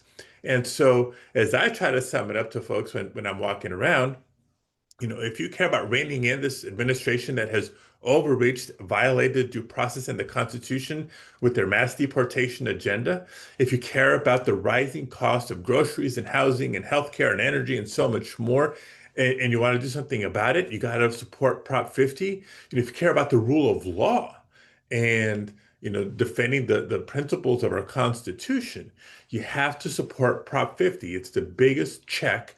It's the strongest guardrails against this out of control administration. Yeah, I mean, you mentioned redistricting, and obviously this is what Prop 50 is about. But Republicans will say, "Oh, this is the Democrats cheating, et cetera," right? This is not at all what the Democrats wanted. This was triggered by what they did in Texas. The Democrats have been the ones advocating for fair maps. Can you talk to that? And what would you say to a Republican who says, "Oh no, this is the Democrats cheating," or people in the state of California who think, "I can't vote yes on this because this isn't fair"? Yeah, so be absolutely crystal clear on this. The only reason we are moving on Proposition 50 is in response to the abuse of power in Texas. Again, at the behest of Donald Trump. And by the way, whether California would have responded to this or not, Republicans were going to stop in Texas. They saw 5 potential seats to pick up in Texas, but as we've seen in recent days and weeks, they're also looking to redistrict and are redistricting in Missouri and in Indiana and in Ohio. They're going to stop nowhere in their desperate efforts to cling to power. What California did is start at the very beginning. They're going into Texas to try to rig the system. As much as we support independent redistricting and all that stuff, the stakes are simply too high. The threat of this administration and its impact, the devastating impact on working families is too high. We can't sit idly by and just watch it happen. We have to respond. We have to fight back. And so, yes, it took a lot, not just for the California legislature, but Governor Newsom and the California congressional delegation to support this new map and take it to the voters for the voters to decide whether we push back on Trump with Proposition 50. The early polls are good, but as we've said earlier, there's a lot of money that doesn't like what's happening, and there's going to be no less than $150 million, maybe $200 million against Proposition 50, including Speaker Mike Johnson's PAC money coming into California to try to defeat Proposition 50. That's what we're up against. So let me take this opportunity for anybody tuning in, however you can support, if you can't support, we need your support because we're up against a lot of big money who knows that California's move here is the big check against the Trump agenda. So we need your help, volunteerism and activism on the ground, a financial contribution if you can. Awesome. We'll leave it there. Thank you both for joining. Very much appreciated. I should also note that we are coming up fast on our second milestone of $200,000. So if you have not yet donated, please head over to yesonfiftylive.com. I also want to take this opportunity to throw right up here on this screen, if I can, a map of what the current donations look like thus far from this whole effort. We've been going for just over an hour right now. So do we have the ability to throw the map on the screen? Let's see if we do. If not, it's all good. We can get to it at the next break. But I do want to note, here we go. I think we do have the map on the screen right here. Let's see if we can see it. Yep, looks good. So that is a map of the donations thus far. I want to note that we have donations from all 50 states across the entire country. We have people that have opted to help our effort here in California across the entire country, and that's especially important because it goes to show the stakes, not just for the state that I'm in right now, the state of California, where we do have an effort to push back on this blatant power grab by Republicans, but it goes to show that the rest of the country is waking up to what's happening. And they all recognize the extent to which California is so necessary to neutralize what the Republicans are doing in Texas and Missouri and Indiana and Ohio and Florida. So this is how we fight back. And look, there are a million reasons to have said no. It's difficult, it's too soon. Again, the list goes on and on, but the reality is that we had people here in California between Gavin Newsom and the California congressional delegation and the state legislature who recognized the urgency of this moment, decided to fight fire with fire and actually move this effort forward. But that's only half the battle. It's going to take all of us to actually pitch in and make sure that this thing passes on November 4th. And the way that we get to all of those people across this state who aren't paying attention right now is to make sure that we can raise some money, grassroots funds, and get in front of them on TV, on their computers, in their mailboxes, whatever it may be. So even if you can only donate a few bucks, every little bit helps. Yesonfiftylive.com. Okay, very excited right now to be introducing our two next speakers. We have Harry Sisson, who is one of the most recognizable faces of the next generation of progressive content creators. He is doing the hard work, getting out there every single day on TikTok and vertical platforms and on YouTube, reaching Americans where they're consuming their news. It is so important, so grateful for his voice. And we also have Representative Ray Reid, who serves Missouri's 83rd House District, representing communities across the St. Louis region. He was one of the 3 Missouri Democrats to stage a sit-in protesting the state's new maps for several days and nights. So I just want to say on behalf of me and everybody watching, thank you for the sacrifice that you have made. Looking forward to your guys' conversation here. Thank you. Well, Brian, that was such a kind introduction. I will say I take tremendous issue with the assertion that New Jersey has the best pizza, especially when there's this fantastic city across the river called Manhattan. Dollar pizza on every corner, you can't go wrong. But look, the pizza debate can lie. We are here for a very important reason, which is Donald Trump has a tendency to cheat.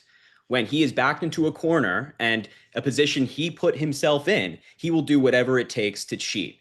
As Senator Alex Padilla correctly said, in 2020, when he lost the election pretty soundly, he called up the Republicans in Georgia and said, find me 11,000 votes. Fast forward to 2025, Donald Trump is calling up Republican states across the country saying, find me a couple of seats. Texas, find me some seats. Help me out.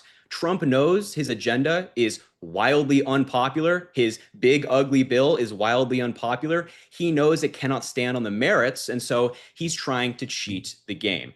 And the really concerning thing about all of this is that Donald Trump is not just stopping at Texas. He's looking at Republican states across the country. And Representative Reid is in one of those states, Missouri, where Republicans right now are actively discussing redistricting. And that's why it's so important to support Gavin Newsom's effort in California and Proposition 50. And Representative Reid, I just got to know, what's it like in Missouri with the threat of redistricting? How are you responding? How are your constituents responding to this threat? Yeah, we are kind of fired up and ready to go. A few years ago in 2018, Republicans did a similar thing. They pushed through their terrible right to work, or so-called right to work mandate across the state of Missouri, and the citizens responded. We got organized, we got labor involved, and we put forth a ballot initiative to reverse what they did. And we're doing that same thing here again with these bullshit bills bullshit maps that they put together. We have now until December 11th to gather 107 signatures for a citizens referendum on their map. And you better believe we are working our butts off right now with our coalition partners to gather more than all the signatures we need to make sure that we stop this map in its tracks. And like California, let the citizens decide what they want their maps to look like. And look, that is so fantastic to hear. I think I speak for everybody when I say we greatly appreciate the work you're doing.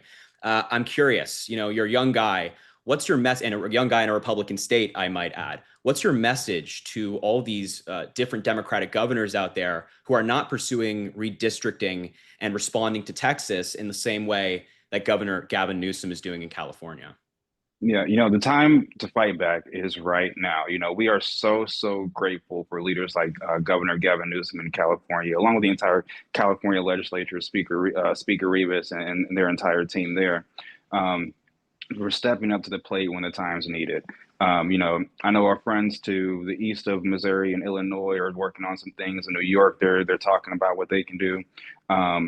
The time to fight back is right now. And please, please, please, whether you're an elected official or just someone who cares deeply about this issue, make sure you are registered to vote. Find your space, find where you can be of use to this cause, and get organized. Grab a clipboard, grab some friends, and hit the streets. It's time right now to fight back. Yeah, and I'm looking at this map that Tyler Cohen just showed on the screen. It shows donations coming in from almost all 50 states, if not 50 states. It's incredibly impressive that people coast to coast are seeing the significance of this moment. What do you think that speaks to, that people in liberal states, Republican states across the country are contributing to this cause and getting involved?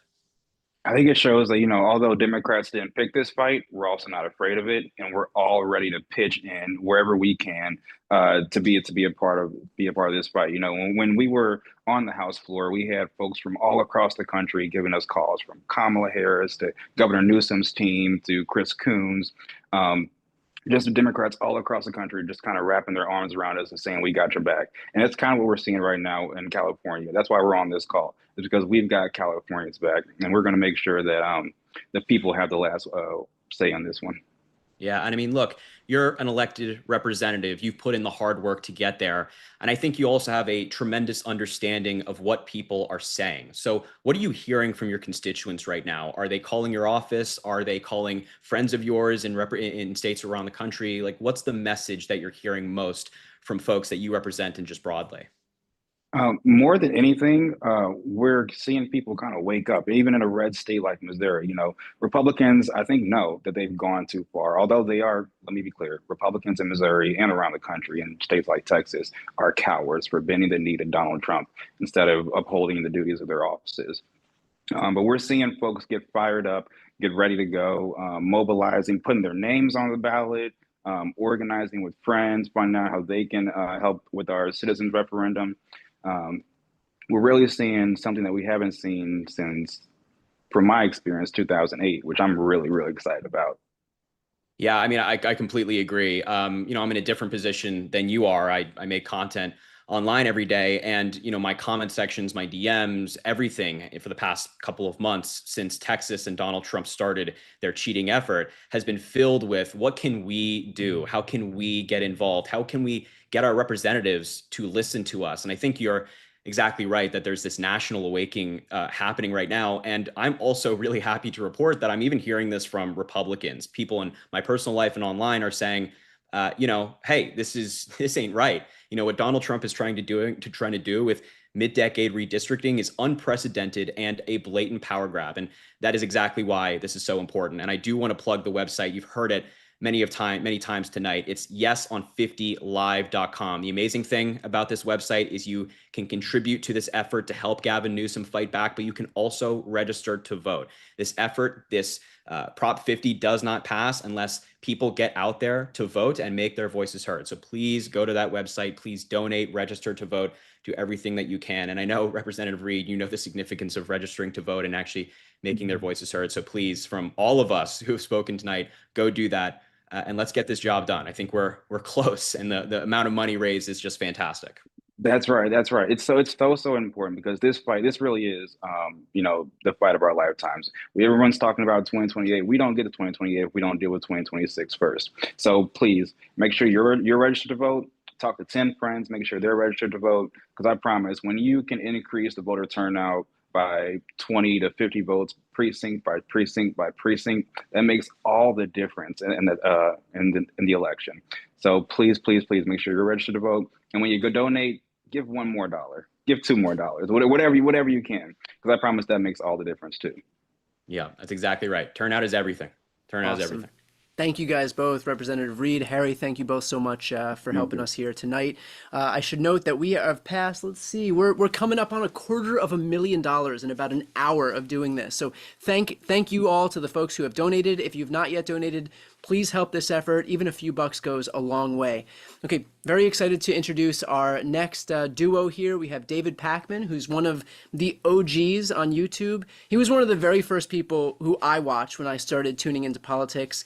He paved the way for people like me to come onto YouTube and start making social media content. And my goal has been to do exactly what I've seen David do, which is to pay it forward and make way for the next generation to do the same. So very excited to have you here, David. And I think we have Congressman Eric Swalwell as well. Is that correct? There he is. So he represents California's 14th congressional district. He has been one of the most vocal members of Congress that we have, not just for fighting back against Republican overreach, but especially when it comes to really important issues like gun violence, where we've seen a conspicuous lack of leadership. So thank you, Congressman, for taking on these issues, especially these important issues where other folks are failing to step up. Looking forward to watching you guys' conversation. Yeah, my pleasure. And hey, man, I'm so proud of you and what you've built, Brian. We've needed to be in the space that you're in for a long time, and it's making a difference and it's breaking through. Well, thank you. Thank you so much, Brian. Congressman, great to see you. I'll just say a few things, and then I really want to hear from you. I think a lot of us are here because we just realize instinctively that something is very, very wrong here. We see this unprecedented power grab happening from Republicans, upending centuries of tradition by using force. We're seeing what's happening in Texas. As far as the creator space, I don't remember any time in all the years I've been doing this where independent media has had an environment that is so hostile from the people in power and from the government. They're doing this with regard to what's happening in Texas because they realize, and Trump realizes, if Democrats take the House in 2026, that's it for Trump's agenda. I mean, he instantly is a lamer duck than he already is today. And so if these Republican maps can really control that election, they could end up keeping control of the House, even if colloquially they lose the midterms. And so it's not a coincidence that they've made it clear they're willing to burn down the system if it's what it takes to stay in power. And so I know that's, Congressman, why we on the creator side do this every single day. Right. We know that you and other people are also fighting from inside Washington, D.C. Right. I think the good news is we have here something tangible and tractable, which folks in my audience have been asking for a long time. Is there something we can get involved in? Is there something I can volunteer, donate to today? And I want to hear from you how you see this and how your colleagues see this as an opportunity to not wait certainly until 2028, but also not to wait to have 2026 stolen either. So I'm going to start where I'm going to end. And I see that the great Martin Sheen is going to join us a little bit later. And I think as a storyteller and an artist, he would agree that that's how you should always tell a story. And the Republicans, they see it the same way. So let's work backward a little bit. Republicans know that on November 4, 2026, when we go to the ballot boxes and marshal all of the support across the country and we win the midterms, they know that it's over, that this era of having masked agents pull our friends and neighbors off the streets and send them to faraway places, it's over, that this era of taking away health care from people who need it the most, it's over. This era of doing nothing about rising grocery prices is over. And the tariffs that the president has put so idiotically on allies of ours who produce so many goods that we need, that it's over. So they know that if Democrats are in the majority, all of that chaos stops, all of that cruelty stops, because a couple of things happen. We have the power of the purse, so we decide, how to fund the government. We have the oversight ability to look at everything that they've done. So Elon Musk and Doge and the data theft that took place and the Social Security numbers that were breached, we look at all of that. And so they know that it's over in a sense. And most importantly, we have the subpoena power. And so they will have to immediately shift from, doing and carrying out this cruel agenda of Donald Trump to thinking about 2028. And one last piece of this, David, I want to point out, our best chance at making sure that there are free and fair elections in 2028, in the next presidential election, is to win the midterms in 26, because it gives us the ability, to have that oversight and make sure that they're not doing everything possible to steal the election. Well, this is where people in the audience come in. Of course, check out yeson50live.com. And if it's a few dollars or a little more than a few dollars, everything is helping to get to this incredible goal that we're pushing for right now. You can also find out how to volunteer for this effort at yeson50live.com. And in addition to that, it is National Voter Registration Day. And Congressman, it seems like every election cycle we have this conversation. If we could just get 3% more turnout from 18 to 29-year-olds, it's over. And sometimes there's a little more turnout, sometimes there's a little less turnout. But one of the incredible opportunities in the United States is that because voter turnout is habitually so low in midterm elections and in off-year elections, that movement that can inspire just a few percentage more points of turnout has an outsized opportunity to really win big. And so the voter registration part of this, I think, is huge. It's so important, David, because it also gives us a jump on the midterms, right? And so it's exercising our democratic muscles, so to speak. It's giving agency to people who have never participated before. And it's not a dry run, because there are real stakes for what happens, this upcoming special election. But it essentially, it's a playoff game before the Super Bowl next year. I also just want to, put in perspective what it means to win, aside from, getting the 5 seats and countering what Texas is doing. I think in politics, just like sports, momentum begets momentum. So think about this. We go to the ballot box on November 4 to pass Prop 50 in California, and we win. And Mikey Sherrill wins the governor's race in New Jersey. And Abigail Spanberger wins the governor's race in Virginia. And that's a flip for us, going from red to blue. And the 2 Democratic judges on the Pennsylvania State Supreme Court win. Those are 4 big races across the country. If we sweep those 4 and we can win each of those, that's momentum, baby. That's going into the midterms with wind at our backs. It's confidence that we need, a boost that's so needed after the demoralizing election in 2024. And also on the other side, what this will mean on November 4 is vulnerable Republicans in the House and the Senate will think twice about whether they even want to run for re-election. So it could put even more seats in play. It would demoralize their donor base, it would demoralize their voters, and it would create a sense of inevitability. Not that we can take it for granted, we're still going to have to work for it, but psychologically beating them down and making them, question whether they can even hold the midterms, that's what winning on November 4 is all about. Well, the opposition knows what's at stake. They are able to pour nearly unlimited money into trying to defeat Prop 50. They know if they can get away with Texas but stop California, it puts them in a position to take that momentum that you're talking about. So make sure to check out yesonfiftylive.com. You can learn about volunteering. You can donate. You can learn about voter registration. Congressman, great to see you. Great to talk to you. And Brian, thank you so much for organizing. I stand between you guys and Martin Sheen, and I'm not going to get in the way of that because I'm so grateful that he and also his co-star Dulé Hill is going to be are going to be on next. So thank you to both of them for engaging in this battle. Awesome. David, Congressman, appreciate you being a part of this. And with no further ado, I know that a lot of folks are very excited. So I'm going to introduce our next guest here. We've got Tim Fullerton. Tim helped start this show, I should note first and foremost. So a big shout out to Tim.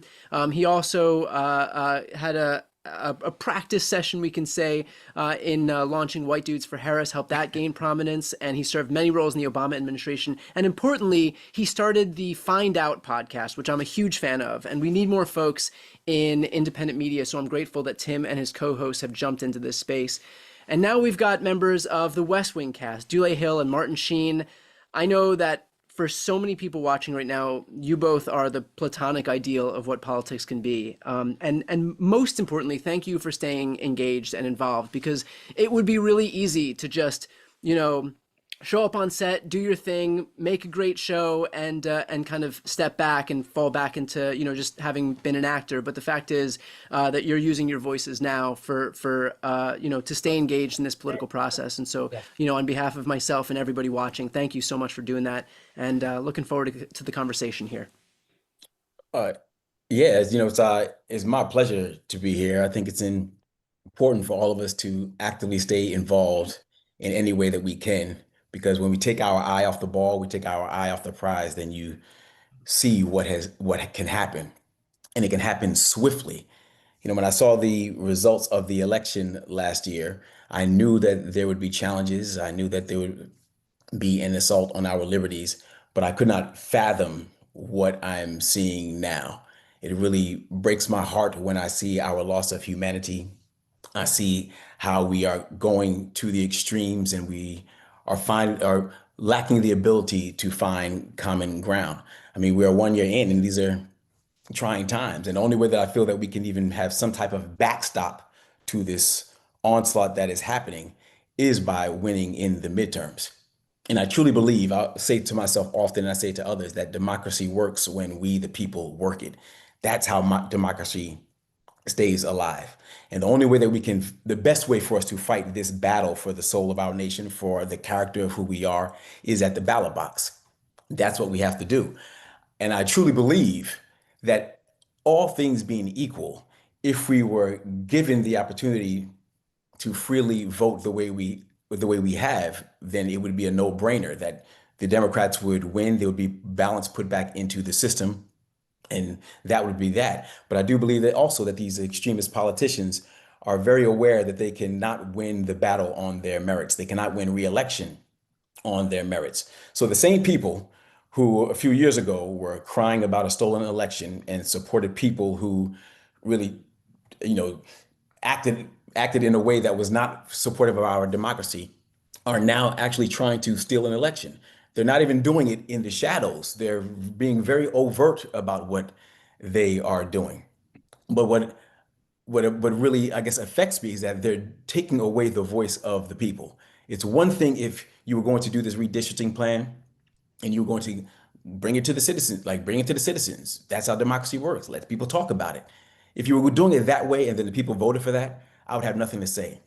But the fact that they're doing it in the dark rooms of the legislatures across the country, at least in Texas now, and attempting to do it in other places, that is where I think is a line too far. And I appreciate what the governor of California is doing, what the legislature here is doing by giving us the power to have our voice be heard, by giving us a way to be able to stand up for ourselves, and by giving us a pathway to be able to keep our democracy alive. And that's the main reason why I'm here, is to play my part. I always say, if I can get 1 billion people to move 1 billion stones, then we can move a mountain. And I think in this situation, if we can get people to get involved, to get engaged, to support Yes on 50 here in California, and to use their voice across the nation, I believe the Democrats will get back the House. And at that point, we can put some type of balance back into the system, because we've seen what happens when there's imbalance. And right now, it is all out of whack, and there's too much extremism happening in our politics right now. So that's why I'm here, and I'm always down to support in any way I can. Well, thank you, Dulé. And it's all of that was really well said. And I think it's a really important thing that you mentioned, which is, Texas did this behind closed doors. The Trump administration called Governor Abbott's team and said, I need you to find 5 seats. He actually said it. I need you to find 5 seats for me. And then they did this unilaterally. And I think that that's why it's great that we're doing it, and the way Governor Newsom's doing it is the way to do it, with a people-powered movement. And so I want to turn. So I think everybody on this call probably would prefer our new next guest to actually be the president of the United States at this moment. We have Martin Sheen, who has, I think, played a president twice and has been a chief of staff once, and actually has been, I believe, arrested more times than Donald Trump, but for very good reasons, standing up for what's right. So, Martin Sheen, thank you. It is an honor to speak to you. I would love to hear from you about why voting yes on Prop 50 is so important. Well, thanks. Can you hear me? Yes, we can. All right, good. Yeah, Renee left the room. My engineer here is my daughter, who runs this machine. Frankly, I don't own a computer, and I don't even know how to turn it on if I did have one. So I'm counting on my family here, as Dulé well knows. Good to see you again, Dulé. Thank you for including me in this effort. I've been involved in supporting liberal politics, democratic politics, specifically with the possible exception of John Lindsay when he ran for mayor in 1965 in New York. I supported him, but also that same year I supported Bobby Kennedy in his race for the U.S. Senate. And so this is not, unusual for me to be involved in not just in democratic politics, but in peace and social justice issues, because I can't really separate them. What our governor here in California so bravely did was to stand up to the landslide of effort and lies that are pulling the Constitution and the Bill of Rights down the tubes. And so our effort is to put a stop to it and to retrieve as much as we possibly can. I've never seen it this bad in my life, frankly. And, we've been watching the opposition to Proposition 50 on every local channel we have, and some of the streamers as well, ads against us voting to vote no on 50. And their reasoning is that it's undemocratic to gerrymander here, and how dare we do this? Why we should stand up as patriotic Americans and stop this. There's not a mention of Texas or the possibility of Missouri or Ohio, God forbid, my home state, or Indiana. And so we have to, we can't always choose our fights. Very often we are called to fight in foreign lands with unfamiliar ground, and this is one of those times. We've never been in this situation before. I've watched this administration. I was watching Kash Patel being drilled by our good senator from California today, and I don't know if any of you saw the exchange between the two of them. It made the national news, but that level of ahead of the FBI or any of the other agencies is astonishing to me. there is no possible way that any of these people at the head of any of the cabinet ministries that we have right now would ever make it in any other administration but Donald Trump. And when they look at each other across the room, around in the cabinet room, and they look at each other, they don't see anyone on the other side, back and forth, that is better than they are, is more heroic, has more courage. They, in a real sense, I suspect they despise each other because there isn't anyone on the other side that is better than they are. And they are looking at the worst reflection of themselves. And they are reflecting the policy that we're seeing and that Dulé referred to about the scandalous masked bandits grabbing people off our streets in public and disappearing people. And you know, so often when people are at least in normal times, if you want to call it normal, when people were deported, they usually went back to the country they came from. Now they're being sent. Basically, they're being punished because very often they're being sent to countries that have you know, they're foreign to them. They don't have the same language, the same culture, and they are thousands and thousands of miles away from their true home. So, and this has become normal. We are what we're seeing. We saw that, you know,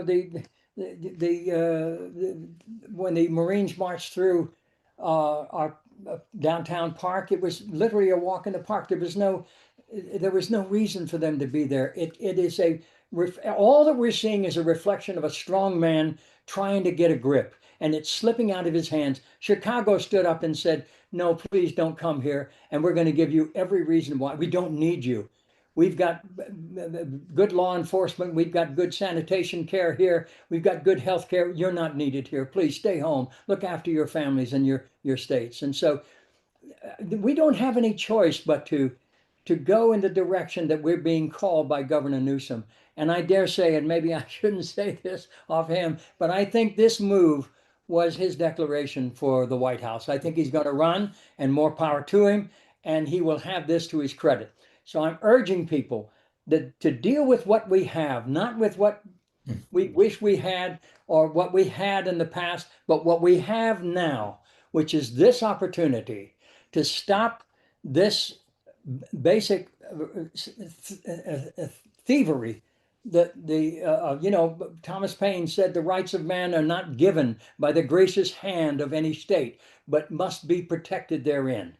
And this is where we have to rise and embrace our Constitution and bring us all together with what really is at stake. We're facing an out of control, chaotic madman who wakes up every day and thinks of a different level of chaos, and his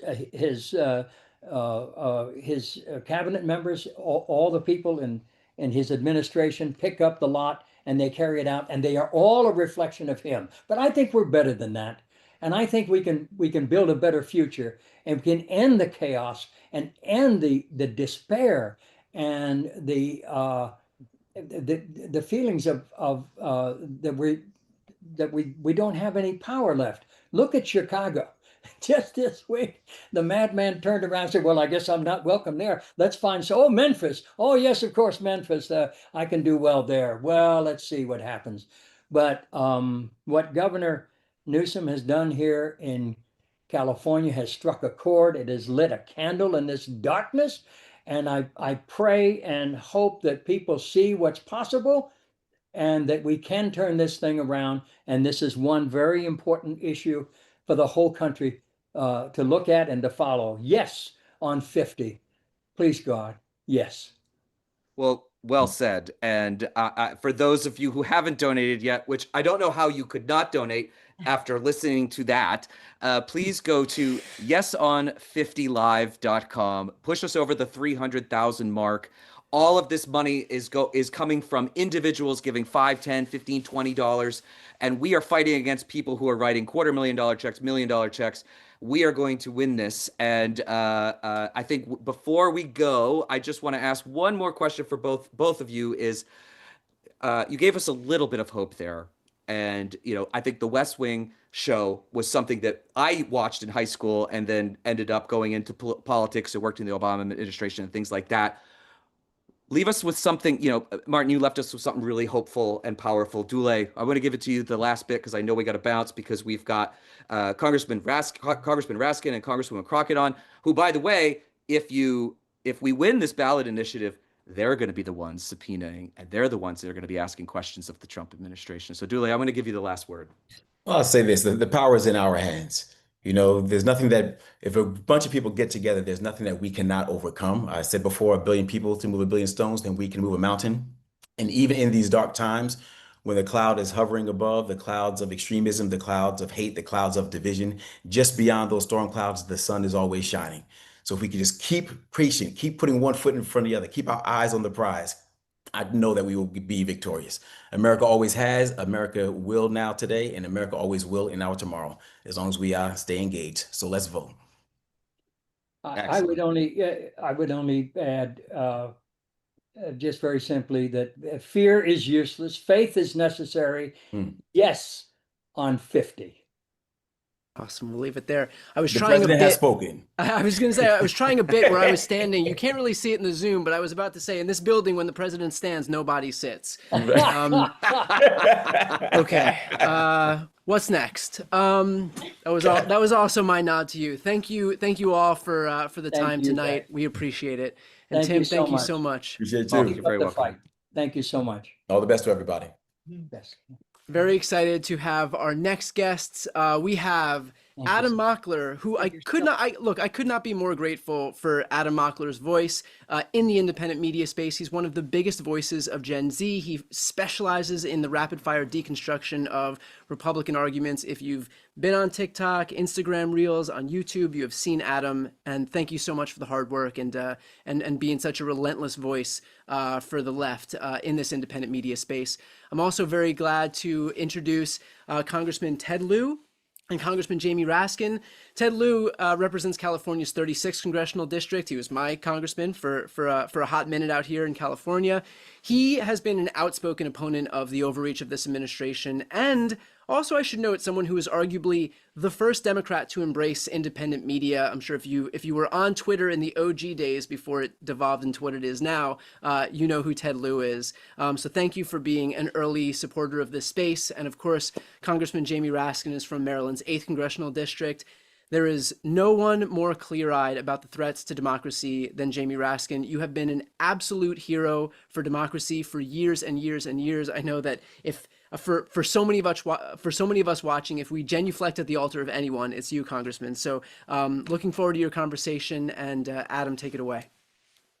Thank you for the kind words, Brian. I really want to pass it over to you guys because you guys will have unique takes on this, but from a really high level, a lot of the conversations I have with Republicans on this turn into this tit for tat on which party gerrymandered more, but it's not that. It's a lot simpler. Never in the history of the United States has a president requested for a governor to enact a mid-cycle redistricting with the intent of rigging the midterms in their favor. This is in between two census cycles, and this was intentionally done by Governor Abbott so that Donald Trump could win the midterms. Now, what Governor Newsom is doing is three things. It's proportional to what Texas is doing, it's temporary, and it's democratic. It's going up for a vote, and that's exactly why we're doing this today, so that you guys can help us spread awareness, help us raise more money. And I'd like to pass it over to Representative Ted Lieu. Can you explain the stakes and why it's important to vote yes on Prop 50? Thank you so much, Adam, and it's such an honor to be here with the amazing Jamie Raskin as well. And I know, Brian, you had mentioned our Twitter early on, so I just want to read this text message on Twitter, direct message, July 1st, 2020, from Brian to me. He says, "Hi, Congressman. I'm wondering if you'd be interested in being interviewed for my podcast and YouTube channel, and you know that you typically get 1 million views. You now have over 4 billion views, so congratulations to what you've built." Now, Adam, to answer your question, it is so important, first of all, to support Prop 50, because not only do we fight back against Texas, we do better. Texas created 5 leading Republican seats. California responds, and we create 5 leading Republican seats in this map. But there's also an additional 5 districts that are really pretty tough for incumbents. They're known as frontline districts. we strengthen all of them. So this is essentially a map that affects 10 districts. So it actually isn't proportional. It is better. We are fighting back in a better way. And it's also better in the sense that this is the most democratic redistricting ever, because literally the voters are going to be putting the map in. Representative Raskin, can you build on that? Yes, indeed. Thank you for having me, Adam. Hello to my buddy Brian Tyler Cohen. Hey, the praise comes right back at you guys for what California is doing here. The whole country is looking up to you right now because of what you're doing, showing exactly how to fight back against this extreme, Hunger Games style gerrymander that they've imposed on us in Texas. Ted gives us some reason to be hopeful that we're not only fighting back, we're fighting back in a more nimble and agile way. But let me just say 2 points. One, Adam, relates to what you began with. Some people are saying, well, two wrongs don't make a right. And I just don't know whether we should just gerrymander just because they did it. We should rise above it. Okay, now look, I want everybody to be 1,000% clear about this. We have been trying to abolish partisan gerrymandering in Congress for more than a decade. Look at the For the People Act. The very first plank is to delete partisan gerrymandering all across the country and to impose nonpartisan redistricting commissions in every state. And you know who opposed it? Every Republican. And you know who voted for it? Every Democrat. We've been trying to get America out of this nightmare where the politicians choose the voters before the voters choose the politician for many, many years. But the Republicans thrive on the most anti-democratic mechanisms, whether we're talking about voter suppression tactics, gerrymandering, right-wing judicial activism, manipulation of the Electoral College, insurrections and coups, you name it. Okay, so we tried to get out of it. They said no. Then, as you said, Adam, they took us from this every 10-year brutal rugby game, which is partisan redistricting and gerrymandering, again, which is more to their advantage than ours because they control today, it's either 27 or 28 state legislatures in their entirety, and we have, I think, 13 or 14. So they can get a lot more out of it, which is why they're wed to it, but we were conditioned to doing it, okay, every 10 years. Now they're saying we're going to do it every 2 years. We're going to do it in the middle of the decade. Just so, as Donald Trump says, we can squeeze 5 more seats out of Texas. Those are our colleagues he's talking about, right? That's like Greg Casar, the head of the Progressive Caucus. That's, Lloyd Doggett, who's a great progressive from Texas who served for several decades, Vicente Gonzalez, Henry Cuellar, Al Green. They're targeting specific people. And you know what? They've already, since Texas, done it in Missouri and Kansas. They went, the other day, they called a special session to eliminate one of our colleagues, the great Congressman Cleaver from Kansas City. And then they're calling one up in Kansas. To go after Sharice Davids. So they are absolutely dead set on doing this. Now, some people think, well, the moral thing, the principled thing is to just let them do it, and we'll stick to the fair redistricting we've got in California or whatever. Nonsense. There's nothing moral, ethical, or principled about laying down and letting authoritarians roll all over us so they can gerrymander our elections and control our government in perpetuity. On the contrary, every principle of political morality demands that we do whatever we can to fight within the existing rules that they have set up in order to win. And we're going to win next year. We're going to do it. And I just want to say one more thing about California, because our oldest daughter is now living out in California, and I'd like to come out and visit my friends out there. And I woke up one morning, I realized I just woke up in a state that has I think it's 41 million or 42 million people. Okay. And I looked it up. There are 20 states, the 20 smallest states have less population than California. So you wake up in California, you've got 2 U.S. senators, 2 fine U.S. senators, but people waking up in all of those other states, Nebraska, Rhode Island, Iowa, South Dakota, Kansas, all those states together have 40 U.S. senators with less population than California. They have 38 more senators than you. So there's already a major structural imbalance that's built into the fabric of the Constitution. But I want to salute the people of California who have found a way to have profound importance and significance in the congressional elections in 2026, just by fighting back against all of the tyrants and authoritarians who think that they can steal elections from us. I yield back to you, Adam. Some great points, Representative Raskin. Amazing points. If you want to help us fight back, go to yeson50live.com. And one of the most crucial points you made there is that when Democrats were in power, we tried two times to ban gerrymandering nationwide. Republicans blocked it. Then when they got into power, they decided to enact the most aggressive, the most radical redistricting we've ever seen, where they splice up Target with such surgical precision that it wins Donald Trump the midterms. They want to rig it, hypothetically, but if you go to yesonlive50.com, yeson50live.com, you can donate. Representative Liu, can I ask you one final question here? One of the reasons why I think people are really getting behind this movement is not only using the mechanisms we have to fight back against Trump's authoritarianism, but also just being assertive as Democrats and fighting back after it feels like the past decade, Trump has over and over gotten one over on us. What do you think about Democrats being more aggressive, going out there and really fighting back? We actually should, and Prop 50 gives us that chance to do so. This is not something that's next year or 3 years from now. This is literally in less than 2 months, and you can affect what's going to happen in the Trump administration in less than 2 months simply by donating to yesn50live.com. You can also do phone banking. You can go walk door to door, but you can take action right now to fight back against authoritarianism that we're seeing with the Trump administration. And I, do want to end on some words of hope. I watched the last panel ending on some words of hope.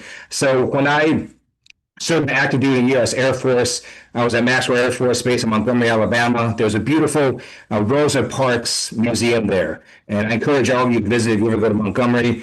And I've now gone there twice, the last time with the late, amazing John Lewis. And I remember finishing the tour of the museum and thinking, Rosa Parks would not have been surprised by the Trump administration or President Trump. She experienced far worse in her lifetime, but she never could have imagined Barack Obama winning the presidency twice.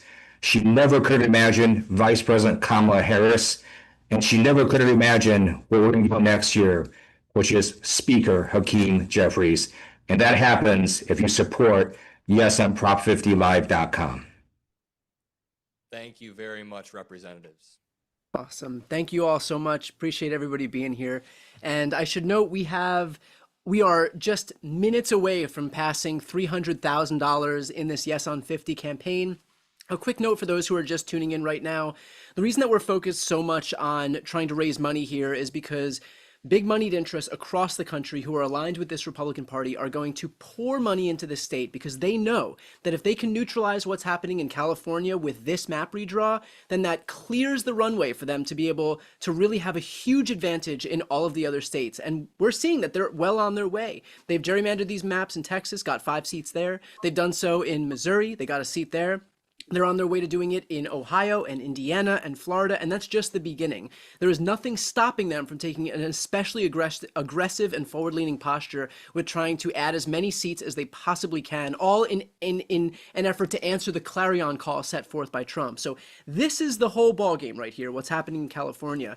But our job, knowing that we now have the great fortune of being able to vote on this thing on November 4th, is to let everybody in the state know what's happening, know what's at stake. And that starts with raising as much money as we can, grassroots donations, even if it's $1, $5, $10, whatever you can afford, so that we can get in front of as many Californians as possible. That means get on their TV screens, get on their computer screens, get on their phone screens, and get in their mailboxes. But it costs money to do so. And so very grateful for the people who are watching right now, the people who are tuned into politics. But now comes the point where we have to all pitch in so that we can reach the people who aren't paying attention, who may not be focused on politics on a daily basis. And while that sounds great for their mental health, the reality is that we need everybody's buy-in here in pushing this effort forward. So if you haven't yet donated, please go to yeson50live.com and give whatever you can.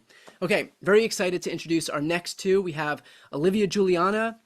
I first learned of Olivia when Matt Gaetz tried to mock her online, and she used his mockery to raise over $2 million for abortion rights. So what a badass move, and he's out of Congress, and so you got the last laugh. Juliana is a political activist, abortion rights advocate, and a strategist from Texas, so knows firsthand about all the bullshit that's going on right now. She was formerly the director of politics and government affairs at Gen Z for Change, and she's a dear friend of mine. Very happy to have you. And of course, a congresswoman who needs no introduction. Very excited to be introducing Representative Jasmine Crockett. She is one of my favorite people in elected office. She is a badass, a fighter, an attorney, one of the most dynamic and interesting and engaging voices that we have on the left. Could not be more excited to listen to your conversation here. Thank you, Brian. Well, Congresswoman Crockett, it sure seems like everyone's got something to say about our home, now don't they? Yeah, for good reason though. It is a hot ass mess. But I am so thankful for California, and not only for the leadership, real leadership that we need in this moment, but also for the people. You know, this is something that is going to be people-led, people-driven, and ultimately the people will decide.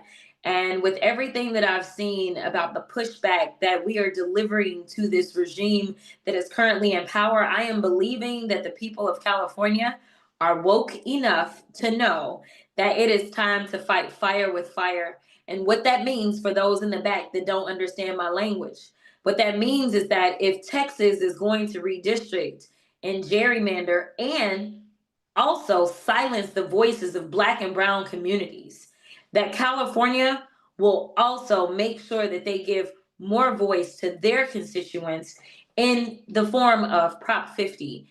And so this is just in response to make sure that those bad policies that they are currently signing up for, that they actually have some accountability, because that's what democracy looks like. The final thing that I'll say, so that you can go on with your question, is that today was very interesting. It's always interesting on the Hill or a hot ass mess, either way you want to look at it. But nevertheless, so we're there and we were voting on a rule for a bill.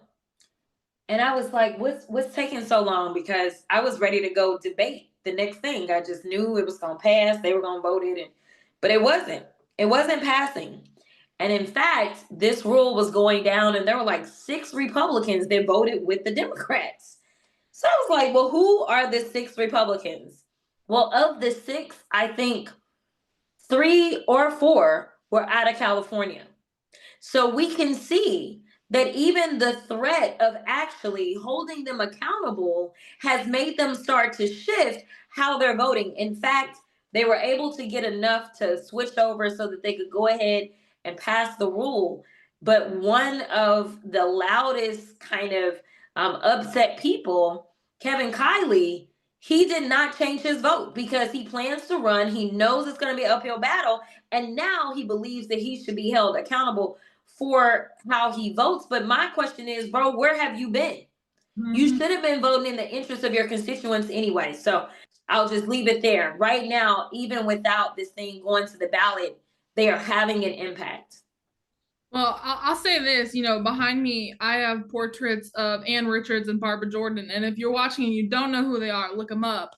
And it's because of women like this and women like you. I'm glad that you're on my side, because I was at the public redistricting hearings that were held here in Texas about these maps. I was at the one at the state capitol and I was at the one in Houston. And so I sat through 10 hours of public testimony from Texans all over this state who sat there and begged begged for our Republican lawmakers to have a conscience and to do the right thing. And they sat there, and I'll be honest with y'all, they didn't care. They didn't care. They had made their minds up before they walked into that room. And I think that you are the most uniquely positioned person in the country to really give people insight into what the Texas legislature looks like, what Congress looks like, and what this means for the rest of the country. Because not only are you a member of Congress from Texas, you had your district redistricted, but you were also a member of the Texas legislature. So what is the big picture here that people may not be understanding, and why is Texas so important in this conversation? Yeah, that's a very good point. First of all, my favorite organization is the Heritage Foundation. and usually I feel like Texas becomes the crash dummy for every single bad type of legislation that they want to try out throughout the South. And so this is no different, right? As it's already been laid out by my colleagues, that they started in Texas, but they were definitely never planning to end in Texas. And if anybody believes that there's something that California did that made them say, well, now we've got to do more, no. This was always their plan. The plan was to start in Texas, but then it was to move on to Missouri. It was to move on to Indiana. They even were trying to go after Clyburn in South Carolina. They're planning to go after Florida. They are trying to do this any and everywhere that they think they can get away with it. And so they wanted to test it out in Texas. That's number one. Number two, we literally have people that are elected to office that are supposed to represent the interests of the people that put them into office. And as we both sat through hearings, because I attended more than one hearing myself, you know, it was interesting to have Representative Vasut, who was leading those field hearings and leading the redistricting, my classmate to the Texas House, pretend that he had no recollection of anything that took place in 2021.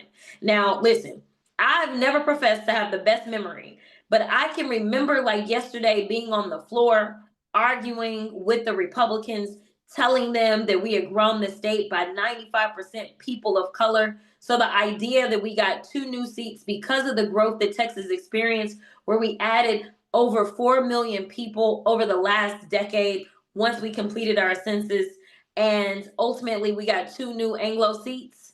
That's that Republican math. That is that Republican math, right? These were Anglo majority seats that they ended up creating. And they're just like, yeah, okay, it worked out. We added 180,000 Anglos in a decade. Each congressional seat is 766,000 people. So you tell me, in fact, that is a microcosm of what they are doing right now. You tell me how 180,000 people end up with 2 seats where they are the majority and the seats are 766,000 people.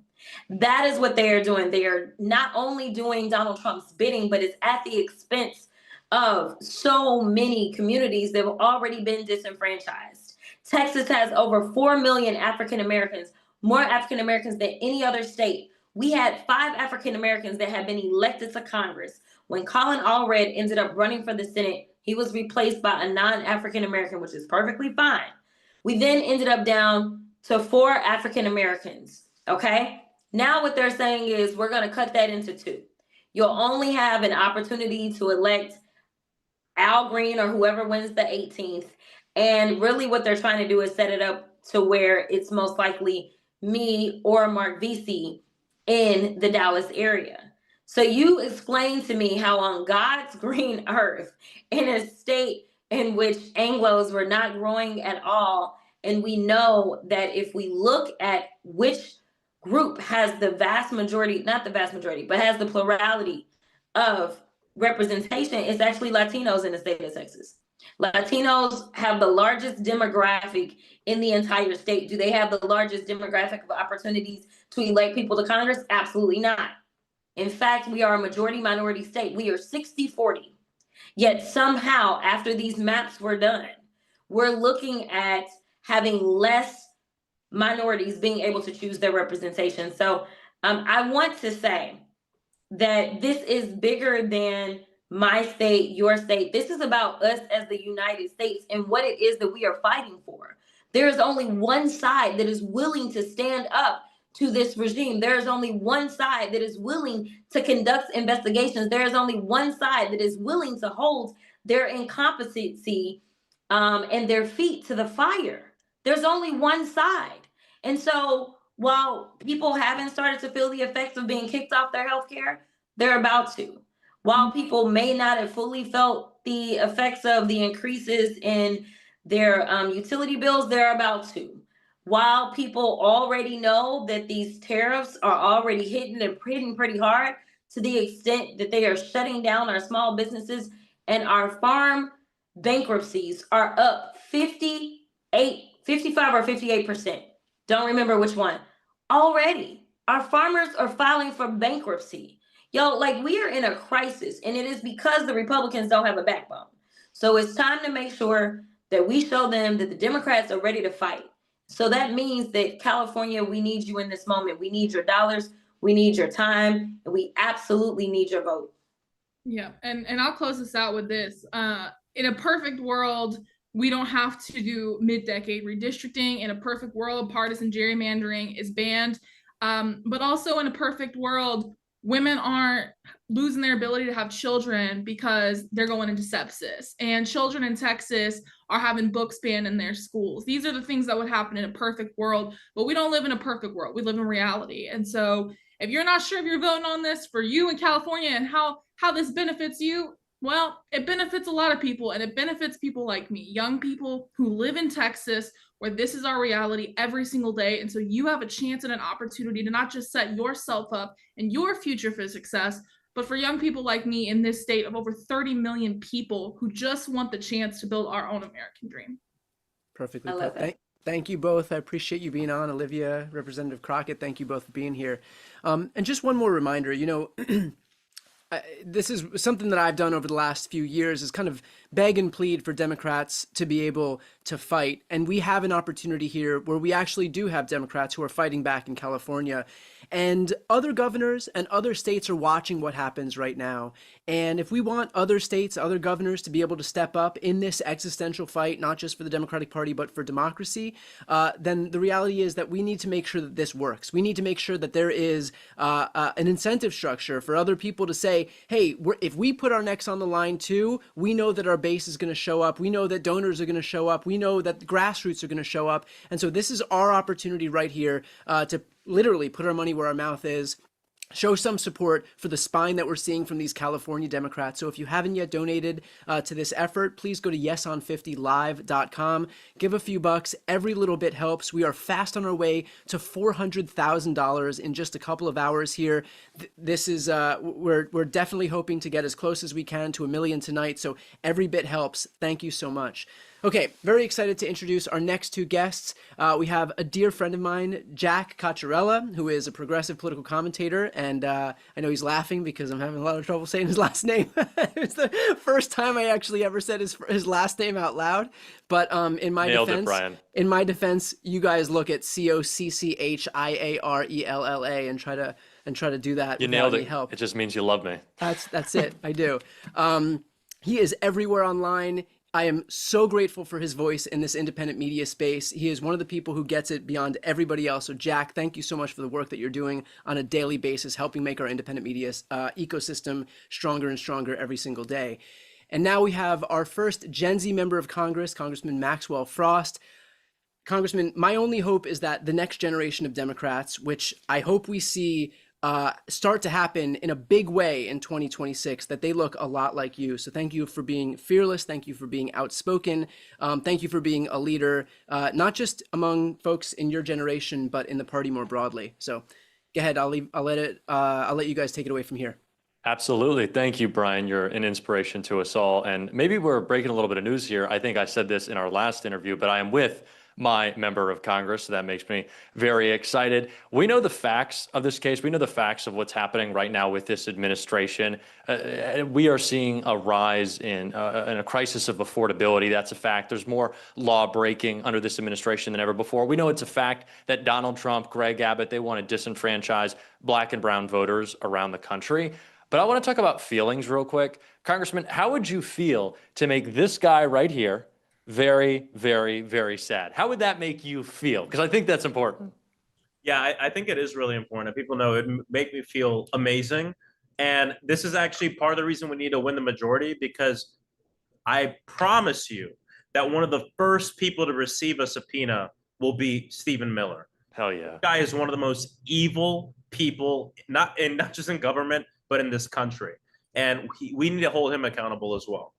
And his suits, they don't fit at all. He looks terrible. I think it's because like the fabric is repelled by him. Like there's just got to be something about Stephen Miller. I also just looking at him. We don't need to like, trash him personally, but I think we can. I bet he just doesn't smell great either. But of course, Republicans aren't just focused on Texas. This fight has spread, or I guess it's not a fight. We're taking on the fight. What they're doing is a little bit different, but we certainly know that it wants to spread across the country.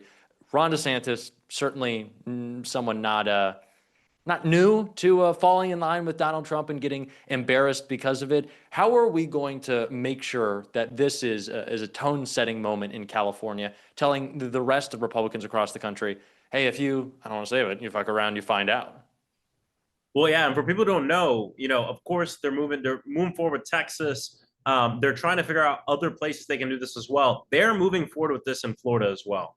And we have pulled it across the entire state. Democrats, Republicans, independents come out when they're asked, are you in favor of the state of Florida redistricting to help Donald Trump get a majority? They say no, every single time. And so part of what we're looking to do in our state is make sure that people understand what they're trying to do. And you brought up DeSantis. A lot of people don't know this. DeSantis and Trump hate each other. Donald Trump hates Ron DeSantis. And what Ron DeSantis is trying to do is he's about to not be the governor of Florida anymore next year. He's going to have 2 years where he's not an elected official, but he really wants to run for president.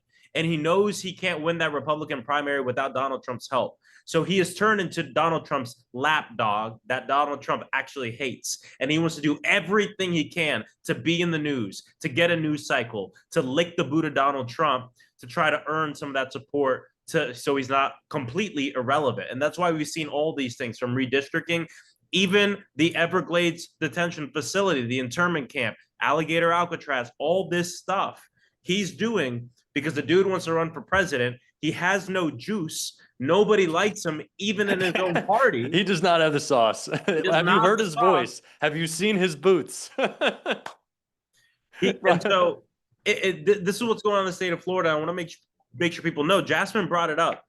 I always tell this to people, Project 2025, all the stuff everyone's seeing now, that's Florida 2020. Okay. This stuff that they're trying across this country, they've been doing in the South for a long time. They passed the big, beautiful bill for billionaires, the largest transfer of wealth from the working class to billionaires, the rich getting richer, the poor getting poorer, working class getting poor as well. They know they can't win the election because people are pissed off about it. In fact, Donald Trump sent his top people to Capitol Hill to tell the Republican Party, hey, you got to stop calling it the Big Beautiful Bill Act because it's so unpopular. We got to rebrand it. Bro, you named it the Big Beautiful Bill Act. You have the word beautiful in there. The facts of the matter are so bad that people don't like it, even your own party, and now they're trying to figure out how to change it. It's so unpopular. They know they're going to lose, and so they want to cheat. They want to cheat because they don't want to lose, and that's what's going on right now. Yeah, they're terrified, and they're also terrified because they know that we do have a bit of hope, and of course the momentum is mounting. I want to talk about not just what we'll do when we do, in fact, win the House back, but the successes that you've already had. You brought up what Stephen Miller and all the rest of those goons like to call Alligator Alcatraz. Of course, you made a big move there that I want you to talk about, and maybe we keep it open or reopen it for Stephen Miller, I don't know, in a couple of years. But can you talk about how we're still winning right now and what that means for when we actually do have the House back? Well, something that I always told organizers when I was on the front lines of Black Lives Matter, and that I think about a lot now as a member of Congress that doesn't have all the seats we want, is when you don't have all the power you want, you use all the power you got.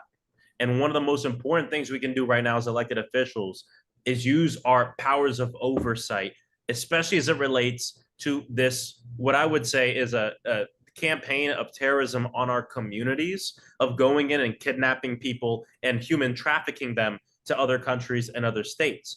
And when this facility was open, not just myself, but many other representatives across the state of Florida pulled up and said, we want to go in to see what's going on. And we didn't just do that. We coordinated with a lot of the people engaged in lawsuits. And we were able to find out, what information do you need from the inside? What can we get? We went in there and we got it. I went a second time and spoke with people who were being detained there and got even more information. Many of us did declarations. Some of us served as witnesses in the federal case, and many of you saw that we got that place shut down. A judge came out about a week ago and reversed that. It's going to be back and forth in court, but as of right now, that facility is not operating because of the work of the organizations that filed the lawsuit, but because elected officials said, you know what? We have privilege, we have positions of power. How can we use that to support organizers? How can we use it to support this lawsuit to shut the place down? DeSantis is opening up another one in North Florida, and guess what? I'll be pulling up to that one as well. We got to do everything we can in this moment with what we got, and I'm really proud of that, what we did with Alligator Alcatraz, because I think it shows what happens when elected officials work with organizers, work with the people on the ground.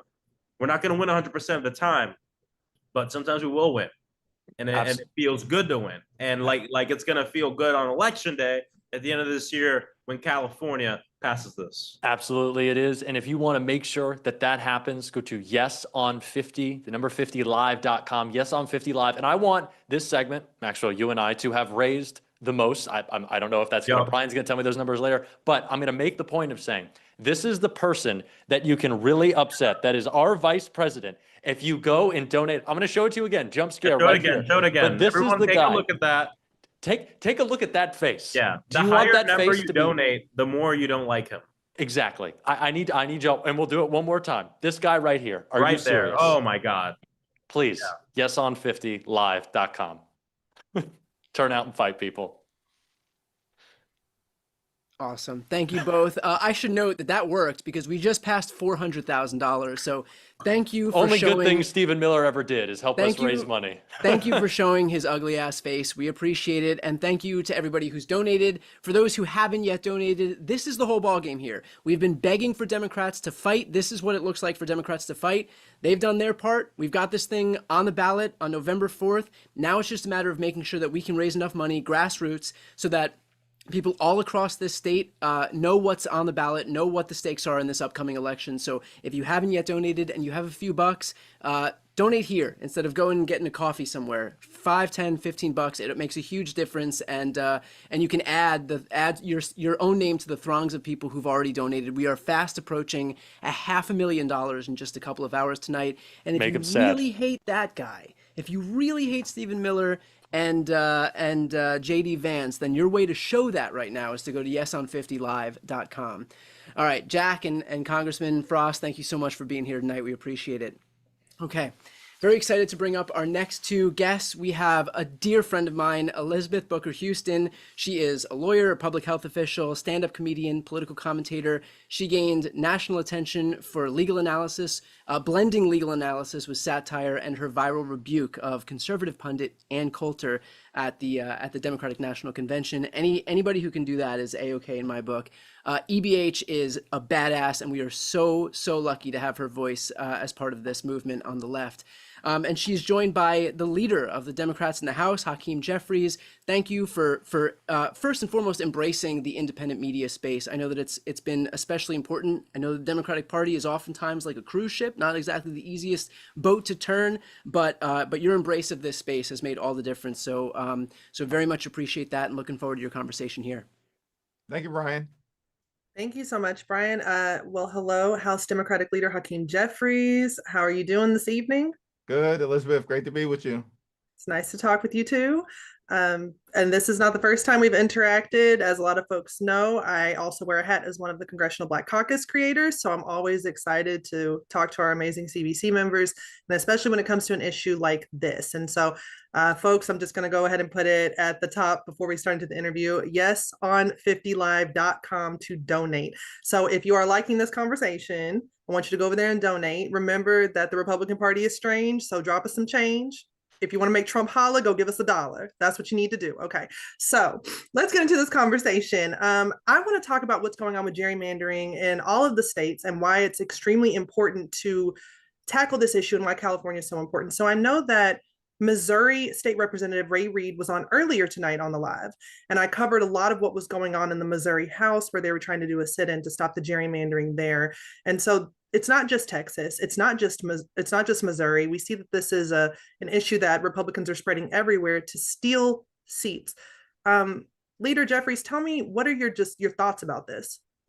Well, this is an all hands on deck effort. I'm so thankful for the leadership of the California congressional delegation, Governor Newsom, the legislative leaders, members of the California legislature, the people of the great state of California for rising up to respond. What we're in the midst of right now is an unprecedented effort by Donald Trump and the extremists to gerrymander congressional maps all across the country as part of their effort to rig the midterm elections. Why are they doing it?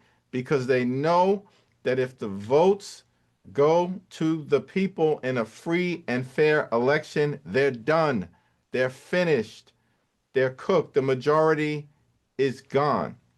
And so they've embarked in this unprecedented effort to try to mathematically stop us as Democrats, more importantly, stop the people from throwing them out of office because of their failure to deliver on their core promises of making life better for the American people and lowering the high cost of living. And instead, what they've done is to rip healthcare away from everyday Americans, steal food from the mouths of children, and in the context of their one big ugly bill, enact massive tax breaks for their billionaire donors. So they know they've got zero track record to run on. They are actively doing harm to the American people, and they only have a 3-seat majority. That's all they have. And that's why they're trying to steal these extra seats. That's why they're trying to pull them up. And so we know what's going on with Prop 50 here in California is to basically counteract what was going on in Texas. And I did have the opportunity to be on the ground in Texas, in Austin, and covering what was going on with the redistricting there to snatch up 5 seats. And so we see that Governor Gavin Newsom is trying to counteract that by taking away 5 Republican seats in California. And I don't consider that cheating. I consider that trying to even the scales, because the Republicans started by cheating. They started by trying to steal. And so now we see that the Democratic Party is trying to bring that balance back and properly represent the people. Because as you said, Leader Jeffries, things haven't gotten cheaper. They said that life was going to get cheaper. They said that they cared about children. They were the pro-life party. But as you pointed out, they've cut health care. They have cut SNAP benefits for children. They have not made good on any of the promises that were part of that campaign. And we're seeing this pushback, not just here in California. I think it's important for us to talk about how this is also going to set a standard for other blue states and governors in blue states. I had the opportunity to interview Governor Wes Moore, who was my governor in Maryland last week. And he said he is ready to redistrict and get rid of the 1 Republican congressional seat that we have here in Maryland. How important is Prop 50 right now, not just for California, but for setting the stage for other governors like Wes Moore and other states who are trying to push back and fight back? It's a great question. We are in a more is more environment, and one thing builds upon the next. And so we started in Texas, and I'm thankful for the Texas Dems in the state house who had the courage to break quorum. And I visited them in Texas before they left, and then spent time with them in Chicago during the quorum break. And part of the reason that they took that extraordinary action was so that they could raise awareness about this national gerrymandering scheme that Republicans were engaging in to try to rig the midterm elections and to inspire action in other places. And then the baton was passed to California, which is why it's so important. Yes, on Prop 50, stop Trump from stealing the election. And what the people of California do, we've got to win this race. We need the resources. Republican mega billionaires who want to buy this country are going to try to buy the election. Now, Leader Jeffries, hold on, because they said they were for the people. Are you telling me they're for the billionaires? Because that doesn't sound like what Trump and them were promising, though. I mean, they lied. This is what they do for a living. This is not a government, a country of the people, by the people, and for the people that Republicans are delivering. It's of the billionaires, by the billionaires, and for the billionaires. We saw it on day 1 of his presidency. It was like a supervillain convention. that was gathered in the Capitol. It was insane. And then they embarked on this scheme, the one big ugly bill, to reward their billionaire donors by taking from everyday Americans, including ripping healthcare away. So that's why, it's going to be important for us to decisively get this done in California. Make sure that whatever has been done in Texas, and we're challenging those maps because we believe those maps violate both the 14th Amendment of the Constitution as well as Section 2 of the Voting Rights Act, because what they did in Texas, these Republican extremists, is to racially gerrymander. And it's important to note that what you're supporting in California in Prop 50 is a forceful response, but it's also a response consistent with our values, because the California map that will be before the voters is in complete compliance with the Voting Rights Act. It's not any sort of racist practice. It's not discriminatory in any kind of way based on an immutable trait, as we know in our anti-discrimination laws. And I think that's a great point that you bring up that people need to understand. And I'm just going to do another plug in the middle of this interview, y'all, because look, if the Republican map start making any sense, y'all need to donate your cents. So I need you to go ahead. I need you to go to yeson50live.com and make your donation. And I think we're kind of getting toward the end of our time here. But I will have just one more quick question for you.